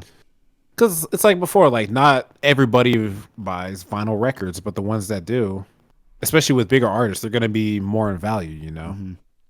So I guess the value aspect can go into that as well when it comes to vinyl records. Yeah. Especially depending on the artist. If it's like an old time artist from like a whole century ago or something like that, Mm-hmm. it could be timeless and something that you can't even find like on any platforms nowadays, you know? But Harmfree also mentioned lathe cuts, and he was the one who brought that up to me. Have you heard of lathe cuts, Gary? I haven't. I haven't, no. It's not vinyl material. I don't remember what kind of material it is. Humphrey could probably give way more information on it, but they usually print on 7-inch CDs or 7-inch vinyl platters, and it's usually enough for 5 minutes of song on each side. So if you're doing a smaller release like a single, it's a good idea, and it's a lot cheaper, substantially. I was looking into doing it for Blank Page. I was going to have the track on one side and then the instrumental on the other side, because one of my friends wants the instrumental to the song, and it'll be on Spotify down the road. But you know, if I were to do a lathe press or a lathe cut, it'd be instrumental on one side immediately rather than waiting months for it. But the thing is, for me, I was really seriously looking into it. It's hard to find a manufacturer that will do the lathe cut itself and provide you a full cardboard sleeve, because you have to pay extra for that too. A lot of time it's just a paper sleeve since it's not a big serious record. But I wanted something a little bit more quality, and with like a cardboard sleeve with color print on both sides, or you know, so that's hard to find. I haven't found a manufacturer that does it all in one that is still running to this day, as far as I'm aware. He said, I'm Eyes the artist. I deserve the best quality ever. That's it. Like, don't give me this paper bullshit. I don't mean to come off that way. I mean, like, if I'm making a lathe cut to sell to people in the community, I want to make sure that they get something like nice that's not just paper. You know, it's kind of like an image thing for me, just to make sure I'm putting out as much of a professional product to those supporting me as I can. That makes sense. Toxic said, make your own cardboard sleeve. You can have Toxic do it. Yeah, Toxic, why don't you 3D print me through Blender a cardboard sleeve? How about that? Yeah, I agree, Humphrey. His mic sounds way better. Way better. Yeah, I'm glad it does. After Eyes was like, oh yeah, it sounds way better. I was like, okay, I'm not touching nothing now. Yeah, sir. You need to just remember those settings. Yeah, I just had to change the buffer size up, like double it pretty much. So yeah. I don't have anything else running in the background. So should we touch, Prominent, do you have a question, or should we touch on the controversial topic that we kind of did a little bit of the lack of originality? I'm down to talk about that. Let's go. I'm down to talk do you about have thoughts? Who wants to open up on this one? Let's say, I will start. I will say this, just something small to start it off with, like the lack of originality. It's becoming more and more apparent nowadays, especially with like a lot of the popular artists out there. You can see a lot of them like sampling like older songs, like nostalgic songs that people are naturally drawn to, and using that and kind of just like feeding off of that. And sure, they can make their own like original song from that sample, but there comes a point where it's just too much to a point. It's just like, did you really just make the song, or did you just remix it pretty much, you know, instead of just making an original out of it? And I see a lot of like rap artists, hip hop, like pop artists, they do that same thing nowadays. Like, you guys probably don't know, like, and I don't know much about the song, but a song that, like, I guess, who was it? Nicki Minaj that dropped. It was sampling an older song from like the early 2000s or something like that. It's like, you know, the song that goes like, don't stop, don't stop, don't stop the beat. I Something don't like Oh think that. my so. gosh. I don't think No, so. don't tell me. No. Yeah, she fucking sampled that, and pretty much like the melody of Oh, that song is that sample. And she's just like rapping off of it basically. So it doesn't seem like an original song, but people are loving it. But I feel like at the same time, people are loving it just because it's nostalgic. And a lot of people are trying to just feed off of that, and it doesn't seem anything. It seems like nothing is original with them nowadays. I agree with that because it just everything. It just it's based off like basically the same four chord structure anymore, and it just like you can do different chords, different progressions, stuff like that. But if you're using those same four chords, it just all sounds the same. There's no originality to it. Like I don't know. It's just I feel like the market is just saturated with that kind of stuff right now. But people dig it. People are buying it. They're making money off of it. That's why they keep doing it. Um, Yeah, people are but losing my sight of God, the creativity and just focusing more on the money, you know. right? And like you said, Exactly. with the same like the same four like chord structures, like yeah, I can really agree with that. Like one example of music, or I guess one genre that really dives deep into that, and I'm not trying to shoot anybody out or anything like that, but like lo-fi, for example, like I love lo-fi. I do love listening to it, but at the same time, like a lot of it seems really just repetitive and not really going anywhere in terms of the music. Yup. And like you have a track Yup. that only lasts like 2 minutes, and it's just the same like two chords, the same four chords. And I'm just like, okay, this is good, but where are you going with this?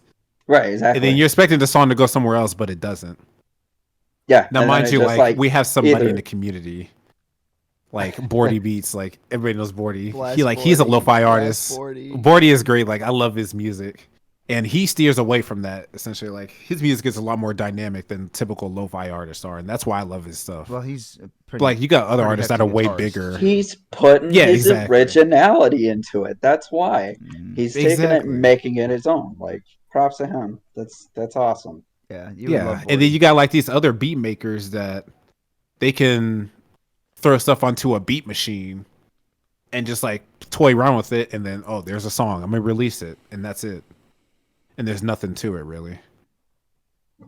But like you got people like Bordy that they actually have some musical background with them, like with Bordy when he plays guitar and stuff, and he actually knows how to make some original music, you know. Yeah, and he'll be a guest here pretty soon on the podcast, right? Yes, That the would be next good. month. I can't wait. Next month?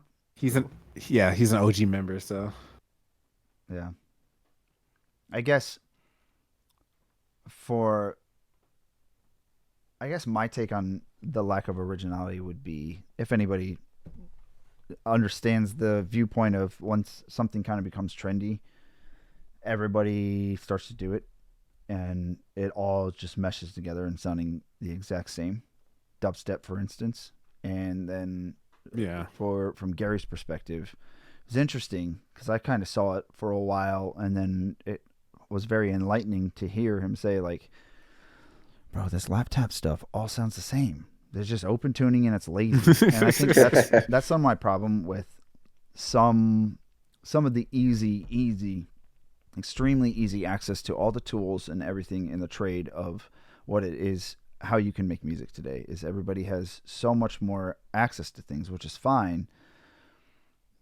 But back in my day, it was about like you would be digging to find samples, you'd be digging to figure out how to make sounds and stuff, and now everything's just there and a lot of it sounds the same. So there's such a lack of creativity and a lack of originality, unfortunately. And I think sometimes it's those types of things that really hit me the hardest in facing what I was actually really doing, and if I were actually enjoying what I was doing with making some of the music that I was making. And many times I would step back and I finally found that I have so much more joy in what I'm doing now because it does require a lot more thought and effort into comping stuff and writing actual guitar parts and singing using your vocals, and it takes a lot longer to make a song, but you feel so much more of a reward at the end because it is so much more creativity and you're not relying on samples or things that you can just get off the internet easily left and right. Right, exactly. Yeah, because like you said, like everything is so easy to access on the internet nowadays. So anybody can sample one popular sample and just make a similar song out of it. But it's just like, oh, you've heard this before because of that one sample. People are less inclined to listen to it, you know? Mm-hmm.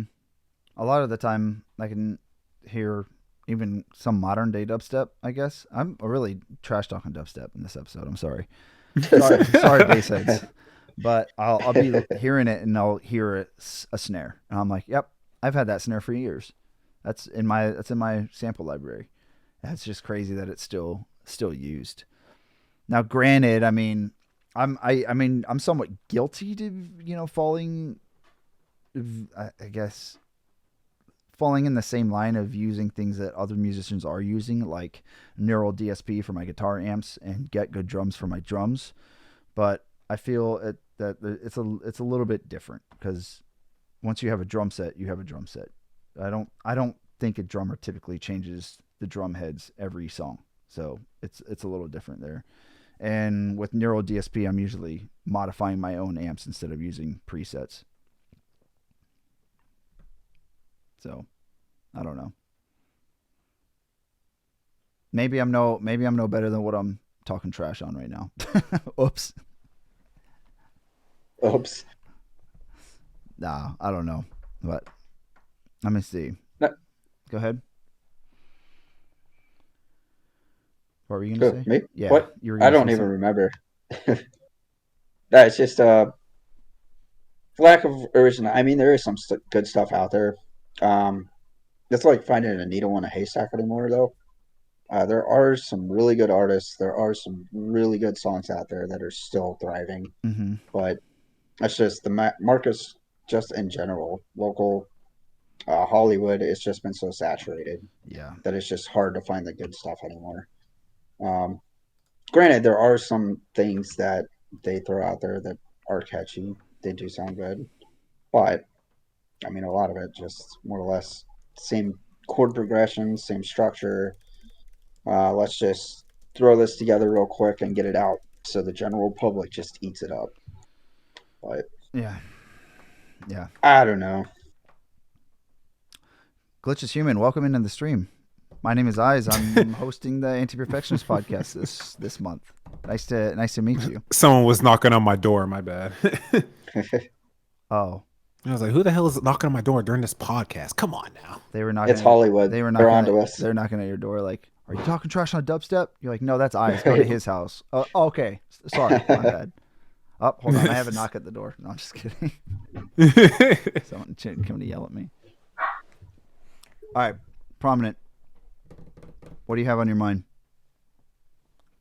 Right now, That it? I'm not gonna talk trash about dubstep anymore because you always, yeah, but you did enough of that. So Yeah, I was trying to not go too hard on it because I know there are a lot of people who make it and stuff like that. But so I apologize if it came off rude.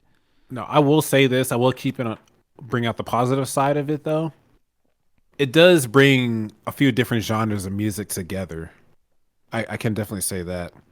When it comes to like He sampling makes a and good stuff like point. that. What's that?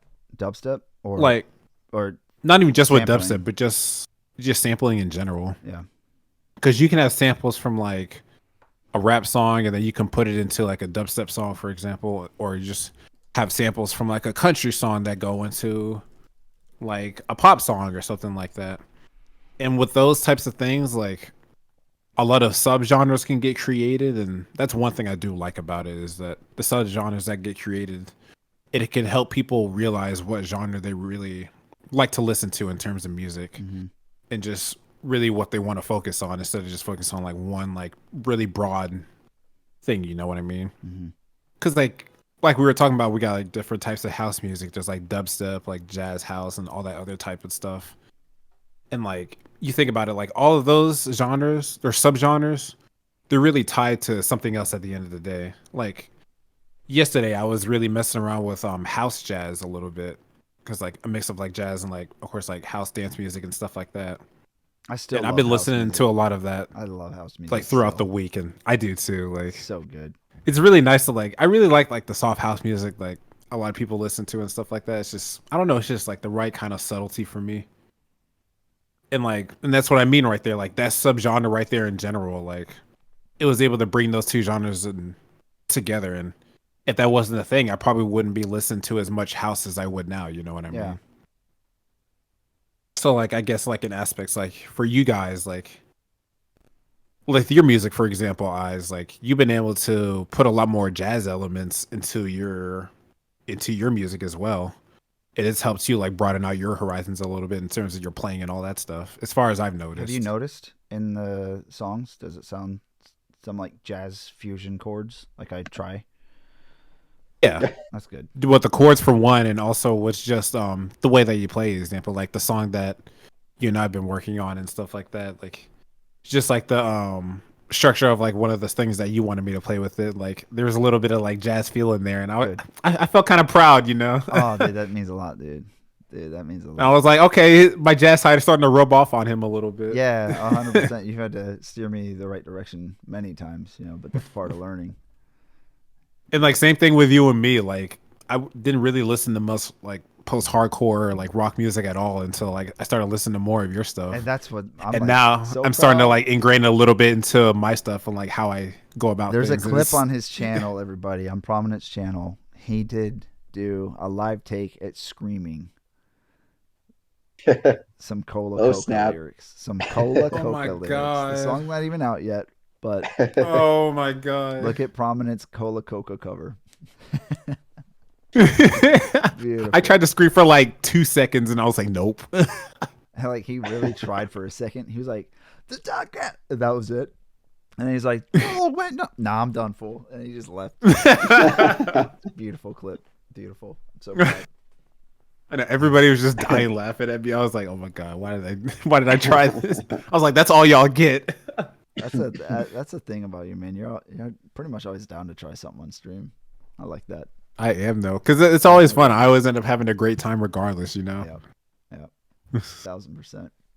I guess I don't know. I think when I was talking about the lack of creativity and stuff like that, I think sometimes maybe I harsh who I used to be and what I used to create like back in the day. So maybe that's why I have some of those feelings about that noisy dubstep that I used to make. So maybe I'm just like, why did I do that? And then I think Gary with the lap tap, it sounds like maybe they're similar feelings. I don't know. Am I speaking out of line, Gary? I mean, it's something that I'll still do, but I just don't enjoy it as much as I used to. Exactly. But it's flashy. People have never seen it before, especially on a local level. It's like, oh my god, what is he doing? Yeah. So it draws attention. Yeah. But it's not always the most, like, it's not the better stuff that I put together. Let's just say that. Yeah. Yeah, and I see Toxic, he said in the chat, he's been trying to embrace what he has rather than seeking out the best possible sound. And in parentheses, and being perfectionist in that manner, you know. Which I can understand that really too. Like everybody tries to seek out the best possible sound, but every sound is different for everybody at the end of the day. Because everybody's into different things. Everybody's into certain genres or subgenres of music. So while you may find the best possible sound for yourself, it might not be the same for anybody else. Mm-hmm. So just embracing what you have for yourself, that's really that's how it really works for yourself at the end of the day. That's finding the best possible sound is just embracing your own instead of just trying to go off of somebody else. Yeah. I mean, I think it always stems from somebody else first, like your motivation, like your inspiration. Oh yeah, of course. Like it starts there. And yeah, everybody has inspirations. I used to really worry about sounding exactly like my inspirations. My word of advice to people who feel like they're doing that, just do it. Just sound like your inspirations. Copy them as much as you can for a while because your sound does naturally develop. Because your inspiration probably isn't just Skrillex like it was for me. It's Skrillex, Dance Gavin Dance, Circus Revive, some of your older bands you used to like Evanescence, Linkin Park. Those things still your roots and stuff. Blink-182. There are things that develop your sound overall. It's important to just get out there and get started on doing it, even if you think it sounds exactly like somebody else. In many cases, you don't have a million people listening to you right out of the gate. So use that to your advantage and just create and make all your mistakes early. But have it documented so people can go back on your SoundCloud and listen to it and be like, wow, this is so different. You know what I'm saying? Like, like this guy was garbage. What the fuck happened to him? Wait, he was good. It's garbaggio. Now he's garbage. No, What happened to him? He took a turn for the worst. Yeah, like everybody has inspiration, of course, but it's like once you learn more from those inspirations and you start to see a little bit more of your own sound, you ingrain that sound into your own, plus with the inspirations, and that's pretty much how you create your own sound right there. Yeah. Like you do something That's that it. like right here, like if you're transcribing a lick or something like that, you transcribe a lick that is from one of your favorite musicians, for example, and then you can like switch it up a little bit just to make it your own. Like, and some people, they would call that you're just like copying them, but that's literally how you learn. Like, and develop your own sound as a musician. You're learning from other people, the people that you like, you know? Yeah. Because if you don't have anybody to learn from, then how are you going to learn? Yeah. Exactly. Oh, yeah. Actually, I have a question for Gary, because we were supposed to grill him on being a perfectionist. So we're not going to grill. We're not going to grill. Yo, Glitches. Thank you for the follow, man. Big preach. Happy to have you here.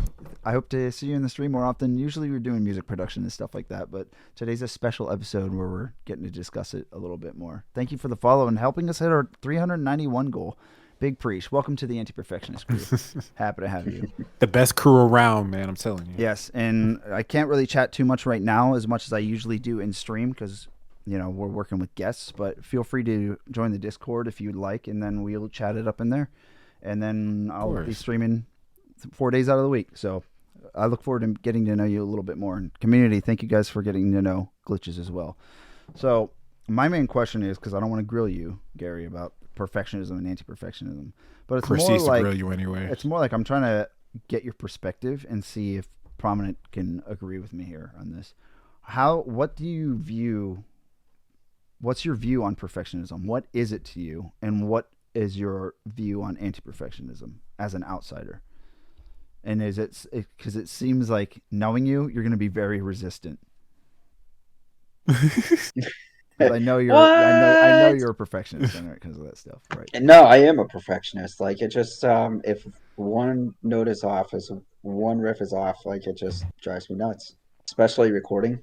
I am very, throwing it out there, very uncomfortable recording my own stuff because I just do take after take after take after take, and it's just not good enough for me. So, hence why it's been a while since I've released an album. But on the anti-perfectionist side, I do tend to tell myself, like, dude, you need to lighten up a little bit. Especially, I've always been told I'm very hard on myself, always, and that's something that I need to learn personally, that to let go of a little bit and kind of accept my imperfection and accept that there's going to be mistakes such as that one, and just really embrace what I'm doing and play with it rather than trying to make it perfect. Yeah. So, I mean, that's kind of where my stance is on it right now. But perfectionism to me is, it's got to be perfect or I can't get it out. Man, do you remember that rage, Prominent? You remember when you and I had that rage? How could I forget? All right, and go. Prominent. You look like you had a thought. Go ahead. Me? Perfectionism is ridiculous in my opinion, because I was in the same boat as you, man. Like, I was the type of person to be stickler about it. Like, if it wasn't perfect, like, I just kept like recording it over and over and over again. And I'll be honest, in some cases, like, I still am that way, but it's easy. It's a lot easier for me to remind myself nowadays. It's like it's not going to be perfect. Like if it sounds good enough, like I'm gonna roll with it, you know. Good enough, And then 9 times out of not Right. 10, sloppy. yeah, exactly, not sloppy Not though. sloppy. Like I'm not just gonna like half-ass record it. I'm just like, all right, that's good. And like no, like I have enough talent and like production knowledge to know like, all right, this needs to be fixed up a little bit. This needs to be fixed up, but is it gonna be perfect? No, Nah. not at all, and that's okay. Like that's just something that you had to accept over time, you know. Because with Mhm. me, like I can definitely say that I'm still hard on myself all the time too. Like I have a huge tendency to undermine myself when it comes to my music and stuff. And Yup. in some eyes, like some people can make just call that being really humble, but at the same time, others just call it like, oh, you don't give yourself enough credit and stuff like that. And in both cases, they're right. But at the same time, you actually know what you're worth. You actually know how good you are at say talent or whatever, and you actually know how much you want to put into your music. It's just the fear of what people are gonna say about it that really gets to you, and that's where like the perfectionist mindset comes in because you're worried about what people are gonna say about your music. You're worried about that it's gonna get a shit ton of criticisms and all that other stuff. But at the end of the day, you also have to remember those opinions don't really matter too much. If you think it's good to yourself and you really like what you have right in front of you, there's nothing that's really going to stop you, you know? Because you're going to have people out there that are going to love the hell out of your music, you know? And Right. regardless of how perfect it's going to be, there's always going to be some naysayers out there that are going to say, oh, this is trash. Oh, this sucks. That's just how it's going to be regardless and in general. So that's where the anti-perfection comes in, and you just have to tell yourself, oh, this is really good, I like this, you know. Right. And for me, it's not so much other people. Like, I could give a crap on what people think of my stuff. It's like personally, like, if it's not perfect, like, I just don't want to know. Like, it's just how I am. It's not so much the opinion of others. It's just if it does not sound good to me, then I don't want people to hear it. It's just I'm stubborn about it, and that's where my perfectionism needs to kind of taper down a little bit. So, I mean, it is So what it would you is. say that your perfectionism, like since it's coming from yourself and not from other people, like what do you feel like you could do for yourself just to, I guess, slowly tear away from that perfectionism mindset? That's a good question. Um, just be less hard on myself, not think about it so much, try not to pick out the imperfections, just roll with it Yeah, and kind because of I create can definitely more of a say that flow than a structure. that's true. So Because like a lot of structured things, like I can understand where you're coming from too, because like you and I both, like we both when we started playing instruments, like when I was a little kid, like I started out in classical, you know. And like Hmm. when it comes to classical music, like we talked about earlier, it's really structured in a way to where you have to play exactly what's on the page, how you play it, and play it exactly how the conductor wants you to, you know. Right, exactly. Yep. And with me, like I started to steer a lot more towards jazz growing up, just because with jazz, like, yes, sir, there's a structure to a song that you have to follow, but at the same time, you have a lot more creative freedom overall just as a musician, and you feel free to just really showcase yourself as a musician with it, and that's what I love about jazz, because I feel like jazz Right. has a really more of an anti-perfectionist mindset than classical does. Yeah, I know the classical side is very strict. I mean, it is what it is. Yeah. They embed it mindset like it has to be perfect. So maybe that's the wrong genre for me to look into, but I maybe it guess or it would is. I mainly don't know. depend on like how you go about it though when it comes to Yeah, that's classical. true.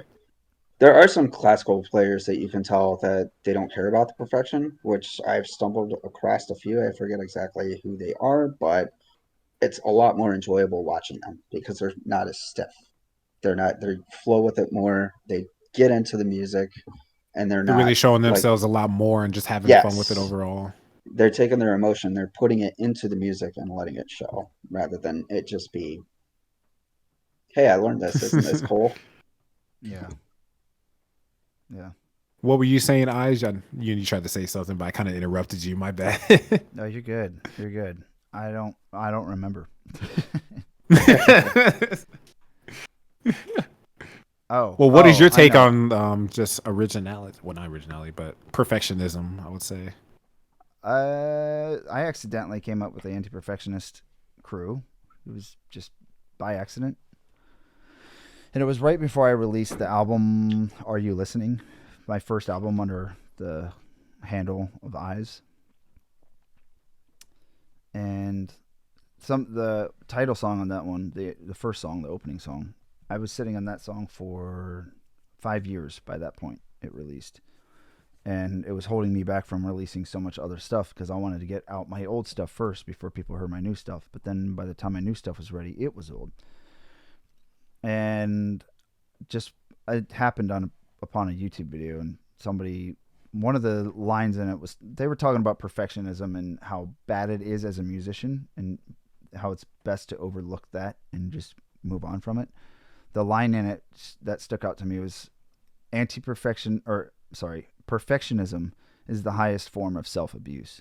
And that just really stuck with me. And it was, I think, Oh, snap. it was, it was a quote from a pretty big name. I don't remember whom, but that stuck to me. And then she was also in the video talking about how people on Instagram will have, singer, songwriter, perfectionist in their bio. I just kind of giggled to myself, and I was like, what if I put, like, I don't know, music producer, anti-perfectionist in my bio? And then I put it in my Twitch stream one time, and then it just stuck. It was just the crew. And then Prominent latched onto it pretty much immediately. He's pretty much the co-owner of it at this point. Like, we run the whole thing. And it just, at first it was kind of just like a little joke or a little meme, but now it's something by which I live, where as long as it's pretty much good, it doesn't have to be perfect, it's good to go. A guy like that, when I release that, it does have a few mistakes in it. I don't even remember what they are. And that's one of the more important things about anti-perfectionism to me, just because I would focus on little mistakes that I'm not likely to remember.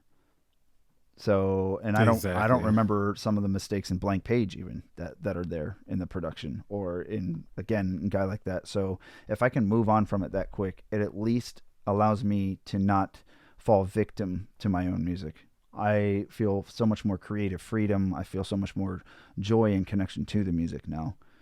And it's helping me actually get things done because I can just focus on keep pushing forward. Because even when I put out something that I thought was perfect, like the album Are You Listening? It's not. I listen back to it. I'm like, that's a weird way to master it. That was a weird EQ thing there. But I called this perfect at that time. And it's not. You always go on to the next thing. So why stay in one spot if whenever it's perfect you're just going to move on anyway? So that's kind of where it happened for me, and it's been ever since I've adapted it. I've been way more productive and way more happy than I ever And have been. honestly, it's honestly just a good way of life to live in general, not even just with music, but just life in general. Mm-hmm. Just trying to remember that you're trying to live up with the other people's standards and stuff like that, but at the same time, like, those people's standards, you have to think, even though they've gotten to a certain level that you wish you could reach, like, are they happy? Or is it going to make you happy if you get to their same level at the end of the day? Because I always tell Sure. people at the end of the day that the really two main things that matter in life are love and happiness. And I say that all the time, and I feel like anti-perfectionism has a lot to do with it as well. Mm-hmm. Because I feel like if you're trying to strive for perfection, which in my eyes doesn't exist, then you're not really going to achieve it. And if you don't really achieve, then how are you truly going to be happy with yourself, you know? And it's not like It's very true. perfectionism is something that you can always pursue, because you're never going to achieve it. It doesn't mean that if you Exactly. adapt anti-perfectionism, you've reached the mark. No, No, it's what I just said. You always just move on to the next anyway. So with exactly. anti-perfectionism as your main core, you're able to just keep going and actually give Right. yourself that freedom to pursue other things. I'm not stuck You're not in. limiting yourself, basically. Yeah, I'm not. I think why it switched for me so much is because that last album was the album of electronic indie type music, and I really, really, really wanted to break out and do post hardcore, but I was chained to that last album because I had to release it before I did any post hardcore stuff. So it limited me so much. And after I was done with that, I was like, I don't ever want to do that again. I don't want to sit on a song for 5 years and by the time it's new to everyone else, I think it's kind of hot garbage because it's old to me. You know, That makes sense. Yep. so that's Just releasing it just to get it out, and yeah. it's not what you're getting into anymore. Like The Yeah. that fact makes that sense. the fact that Guy Like That and Blank Page are still songs that I like to listen to in my rotation of playlists is just so exciting to me because it still feels fresh to me. It still feels new, and then knowing that it's fresh for everybody else gives me a little bit more energy. And to the beginning of the conversation, I am extremely hard on myself. I'm trying to learn to be better about that. I'm very hypercritical on a lot of things I do. I hold myself to an extremely high standard, and thankfully I've learned how to let go of that in music life. But I'm still trying to learn how to just relax a little bit in my actual life because I overthink everything. So I could probably Mhm. apply Feel that. Feel anti-perfectionism that. to my actual day to Right. day. Real life. Yeah, Apply it absolutely. now. But I know what you mean about the you didn't like hearing yourself record, but I don't know, after you do it enough and you just play back and you're like, "Oh, that's good enough." Cool. I know that I know there was Oh a yeah, that'll I work. know there was a weird kind of string noise in there, but I can look beyond it cuz I'm not going to remember it. You know what I mean? It's like it's and what Toxic said. First time I did a song in a strict 2-hour time limit.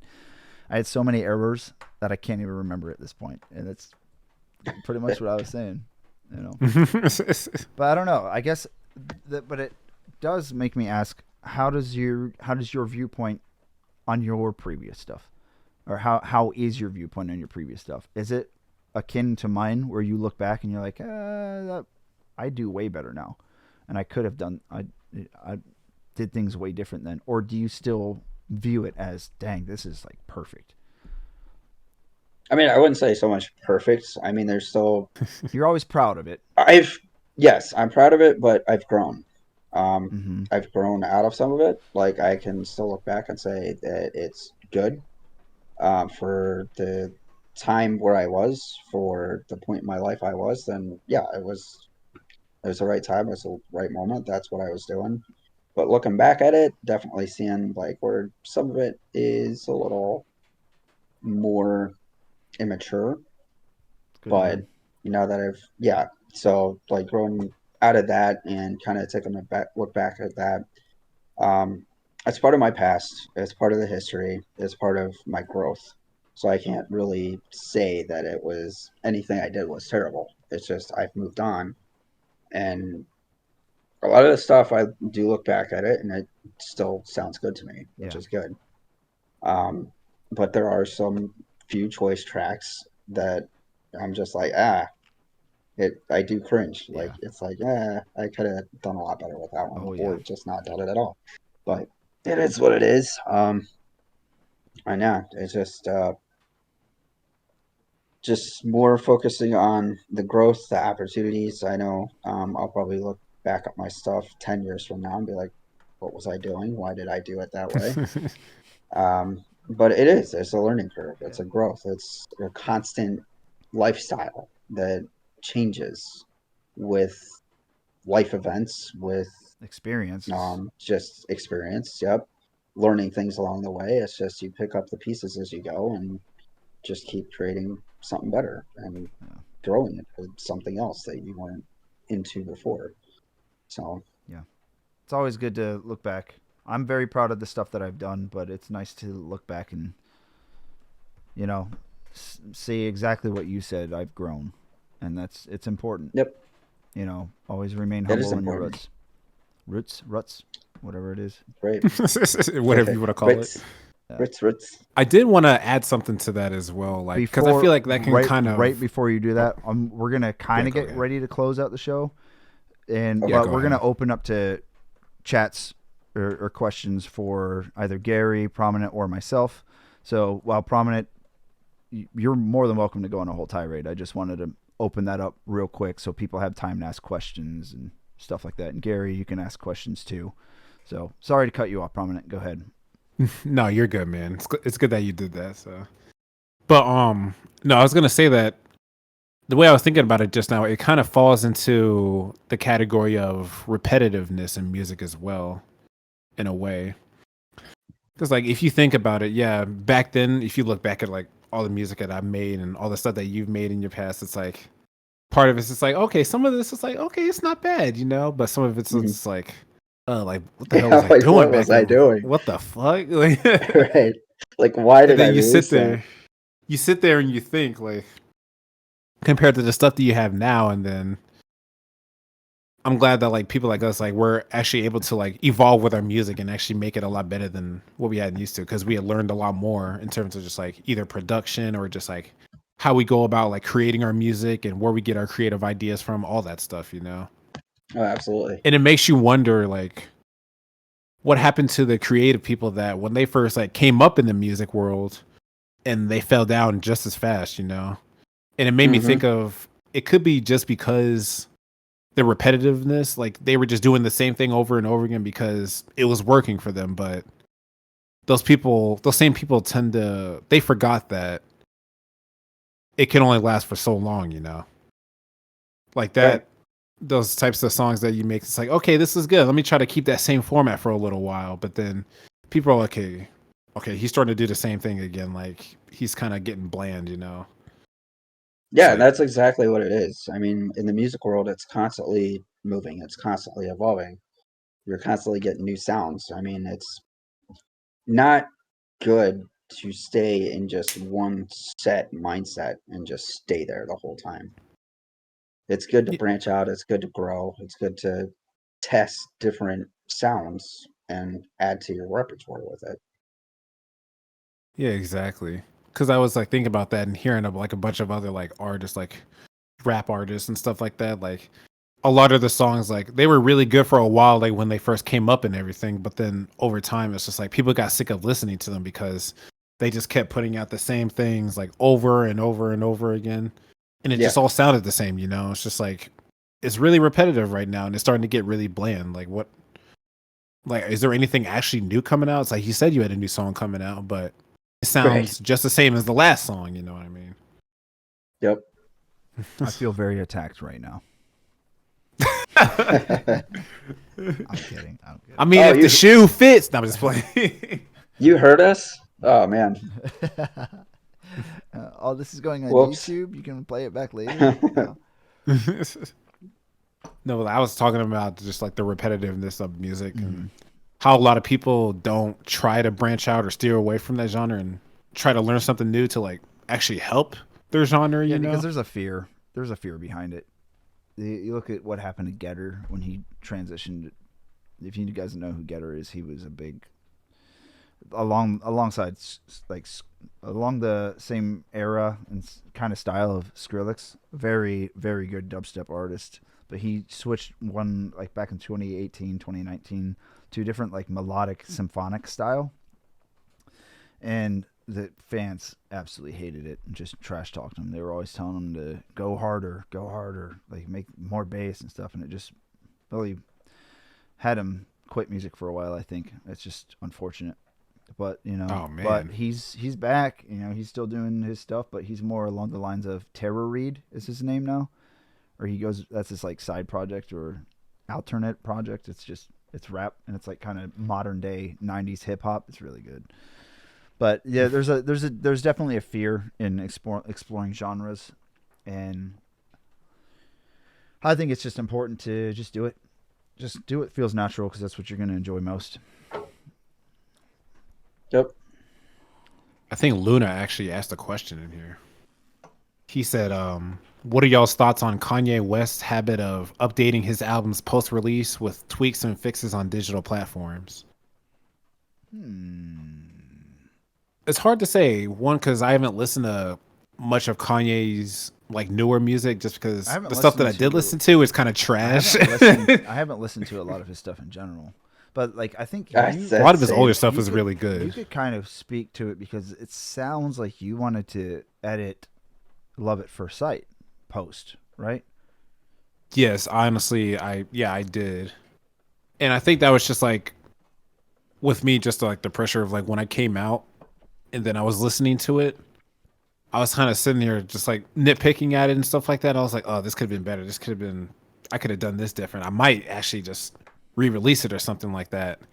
Because like, of course, that falls back into one of my tracks to sound perfect. And then I had to remind myself along with the community that, oh no, this sounds great. I don't think you need to do anything. Mm-hmm. But they were still like willing to help me out if I really wanted to change it. Yeah.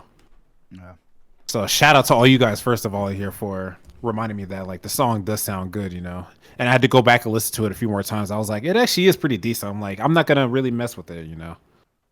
Yeah. I'll just save it for like later down the road when I release like the album version and really improve upon it. But the single version right now, it's good. People Just love it. I'm not gonna keep it tweak with where it. it is. Yeah. That my view is typically just leave it. I mean, I Yeah, I after it's up there, it's kind of up there. So I mean, I don't have a problem with people exactly. tweaking things and editing, but sometimes I'm used to a certain sound after having heard the song so many times. It's like, oh, now I can't hear this one specific thing because it's mixed differently. So Yeah. I don't know. Gary? It kind of just gave me like a reminder to just stick to the anti-perfectionist mindset, and I was starting to lose track of it. Mm-hmm. Like during that time. I don't know. But I I don't guess listen to Conway, so No, I mean, well, this is sorry. Conway. it's Conway. more like I'm thinking just more broad based, like artists who do Like that. artists that like try to tweak their stuff all the time, like post release and things Yeah, like that. it doesn't have to be Kanye. I mean, Or, it's cool if you do it maybe once, but kind of leave it at that. I wouldn't try to keep messing with it, keep fooling with it, and turn it into something completely different and make it a disaster. yeah, But I would say Yeah, then you end there's up like steering away from what you originally made and it ended up being something completely different, like right, you said. and you nailed the key word in that, the originality. Like, just don't tweak it too much. If that's what it was, like, tweak it maybe once, but I don't know. That's my take on it. yeah, that's kind of where I am too. Uh, yeah, Luna, I feel what you're saying, man. I feel what you're saying. Chris actually made a good point too in the chat. He said Kanye is the worst extreme for perfectionism. Look at his fan base because they want his music, but he's constantly not dropping music or tweaking it, and he can never move forward from stuff, so it's over the top. Just let it go. Exactly. Boom. It's so true. Man, maybe Chris should host the podcast. Not again. Right. I guess I'll just retire. Gary, you want to read a chat? Say I say mean, the name, read the chat, so they hear Gary saying their name and reading their words. I've mentioned a few people before, but I guess I could hold on. I'm new to Can this, read what guys. Toxic said just now. Yeah. So Toxic stated that then related, there's artists changing their names years down the road. Then it gets awkward when I share a song from my local collection, and the local collection is based on a local CD that was from before the name was changed. That is actually a very good point. Yep. Like, wait, haven't I heard this somewhere else before? Wait, isn't this the same artist? Hold on, what's going on here? Yep. Yep. I've gone through a couple name changes, but nobody other than Gary knows my previous, or almost nobody other than Gary Well, I knows mean, my I used to previous. go by Major Lee, so you know that. Yeah. Major Lee. Yep. Major Lee, yep. Major Lee. Yep. Major Lee, but kind of dropped that. Yeah. That's been a long I time. remember you ended up really disliking that at some point. You just wanted to go by your name. I know. Yeah, it's just Uh, the originality. Prominent kind of wants I to don't go know. off of his name because it's a very common thing for jazz musicians to do. So it makes perfect sense. Yeah, like when I started releasing my stuff, 69 it Isaac, was 69. the prominent BEG at first, but I was like, being a jazz musician, I want people to know like who I am as a musician. And since a lot of other jazz musicians tend to use their regular name, that's what I decided to go for. Plus, like, since people know my name now, it's just like I can actually say like where I got the name prominent BEG from Yep. because it because if you know the rapper Biggie Smalls or the Notorious B.I.G., I just kind of went off of that a little Prominent bit and and changed easy. Notorious to Prominent because synonyms, and then Yep. instead of B.I.G., you got B.E.G. since it's my initials. So I was like, that's actually works pretty well. Yeah, 1000%. Casey asked a question All for you, right. Gary, but I want to Yeah, I touch was on looking at Chris's that. I want to touch on Chris's sarcasm real quick. Can we discuss the greatness of Addison Rae's music? I just love auto-tune songs that were written by other people with zero substance. It is amazing. Oh, It one is. thousand I'm percent. gonna I put a totally bar in agree. chat. I'm gonna put a couple bars in chat for you there. Hell It's yes. 1000%. And I'm gonna smash like on the stream too. There you go. Bam. Got him. Thank you for the bars. Anyway, Oh, Casey said, "How did you start your music, Gary?" so Casey, I was actually going to point that out. Casey the Renaissance. I hope that's how you say that. I hope I said that correctly. But I That's actually started dope though. my music. It is dope. I like it. But no, I actually started very young. Pretty sure I picked up the guitar when I was about 7, 8 years old. My dad was a huge inspiration to me at the time, still is. But I just kind of took it from there. Learned the basic chords, picked out, learned tunes by ear on the radio. I would sit for hours upon hours upon hours, just playing guitar, practicing, going through things. And it's just kind of grown and gotten me to the point I am today. Mm-hmm. So it's pretty much music and the guitar, especially, has always been a big part of my life. And I started and have been playing pretty much ever since I can remember. So that's how it started. Big dubs, dude. You went to That's right. www.w and got your dub, didn't you? That's what you did. You didn't take any more L's. I mean, That's right. We need to put more people onto that website, man. It's the ultimate dub. dude, I should actually. I thought about seeing if I can get that domain name and making it the link to my merch site and my music. That would be actually cool. www.w. Like it's some dumb And it just name. leads you right to your website or something like that. Just Gary, if you watch if you start happening upon the streams here, you'll hear the ad. It's very ASMR like in it. Stupid dude. Anyway, I still remember that era that we took too, just like the ad era. We all started creating like our own like individual like yeah, Twitch ads. I think my channel is. I feel something like maybe somewhat of a natural change. Like it's gone through a chapter or two, and I feel like there's something that feels like I'm trying to find some way to connect with people a little bit more again because I don't know, it just I want to be able to connect with people more strong than I currently am right now. So, I feel that. but maybe a small little change. Who knows? Maybe a facelift too. But it can get a little difficult sometimes because you're so focused on new music and stuff like that. But you can call me just Casey, but it's my band name and it's nice. Hell yeah! There you go. There you go. Can't Good get band it. name. .w. It's a TLD. Yeah, I thought so. I thought you couldn't get that. Also, I was totally in the kitchen filling my water, screaming, "Get your W today!" Yeah, you better, Toxic. Come get your dub today. Are you tired of taking L's? Head on over to www.w.w. Yeah, I'll have to show you. Luna said do speed dates.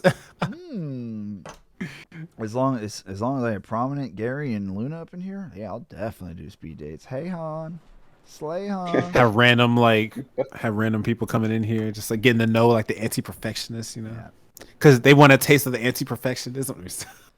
yeah.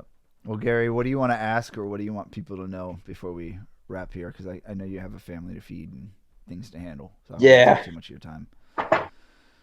No, I want to thank you guys all for tuning in and checking me out. I really appreciate it. I'm going to try to be more active in the streaming world, so just bear with me. I am still learning, but it is something I want to learn and something that I want to do more of.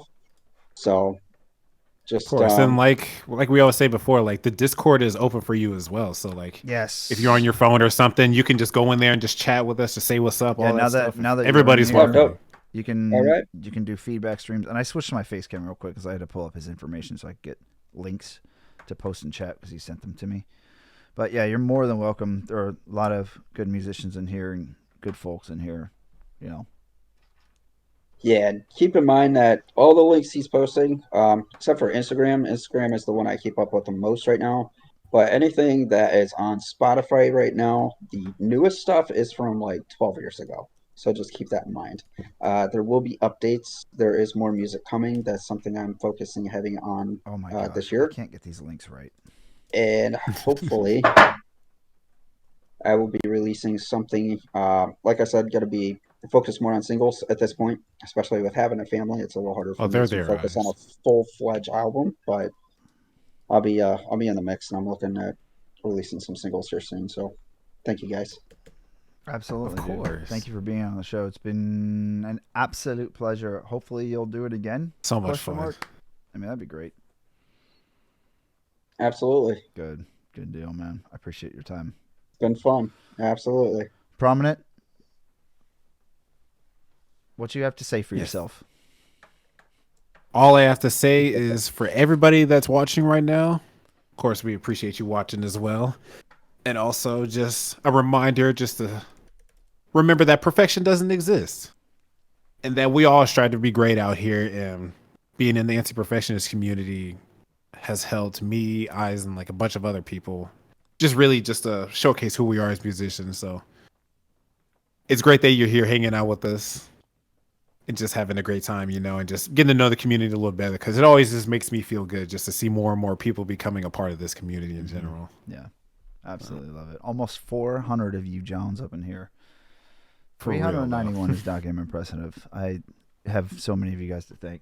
And adding to what Prominent said, it's nice to have you guys here, but if you guys need anything or need suggestions, help, stuff like that, someone with whom you can have a conversation, feel free to reach out. We're happy to help. Oh, yeah, whenever we're we all can. open to talk. We don't. Yeah, you need judge help with anybody at all. OBS. You need help with music. I mean, I try to stay active in Discord and giving feedback whenever I can.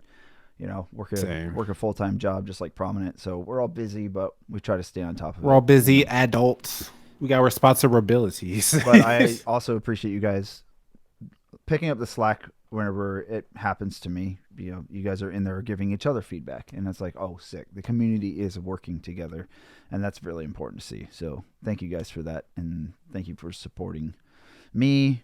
Thank you for supporting Prominent, and for supporting Gary here too. Well, he starts some new endeavors in music. Very, very exciting. So I can't wait. Also, real quick, before we wrap up, I noticed Casey asked if I am on iTunes or Apple Music. The answer is yes. If you just search my name, Gary Parker, I am on Apple Music. I don't have any direct links right now. I do apologize, but I am on Apple Music as well. And Glitch, thank you for the sub. Got us to our 25 sub goal. That was amazing. It's beautiful. Thank you so much, man. God bless. Very kind. Love having you here. I can't wait to get to know you a little bit more. Again, whenever it's music production time, I'm more than open. I do what I can to be very interactive with chat. So I'll get to know you some more. And community, everyone in the Anti-Perfectionist community, thank you guys for, being accommodating and welcoming in new members as well. So as for me, my name is Eyes. I'm sure you guys know me. So thank you for being here. My socials are there: Spotify, YouTube, Twitter, Instagram, all that stuff. I do appreciate, again, for 2,600 plays in less than a month on Blank Page. Big dubs, yeah, Eyes. I'm taken aback. I'm very, very thankful, and can't wait to put out some more. So thank you guys. It's like Harvey says, that's the business. 1,000. That's the business. So I'm going to raid over to a channel real quick, and then, guys, we can finish up in the call after I end the stream real quick. And of course, I know exactly to whom we're going, but this screen looks super weird. So we're going to start the raid, and then It's like Twitch changed their Avery, window. let's go. Yeah, we'll go to Avery. Matt, good to see you, man. Thank you so much. I was lurking your stream last night. I'll catch you guys soon. And I'll respond to your guys' chats here in Avery's chat. So, because we have to see off the guest on the post show. So, cheers. There's your raid message for the subs. Thank you again, subs and followers. There's your raid message as well. Big preach. Look forward to seeing everybody here soon. And God bless. Take it easy, gentlemen. You can say your cheers as well. Cheers, you guys. Have a good one, guys. I got my water. Cheers. I got nothing. I have air. That works. But I'll take it. Cheers to you guys. Thank you. I'll be live again tomorrow, guys, at 5 o'clock Eastern Standard Time. And it's Kickback Sunday. So think of something that you want to do. We'll do a community night. All right. Cheers. Thank you for watching this week's episode of the Anti-Perfectionist podcast. If you liked what you'd seen, feel free to hit the like button and smash subscribe. The links for the hosts and the guest will be in the description below, so be sure to check out those. I appreciate your time. I hope you have a good one. Thank you again.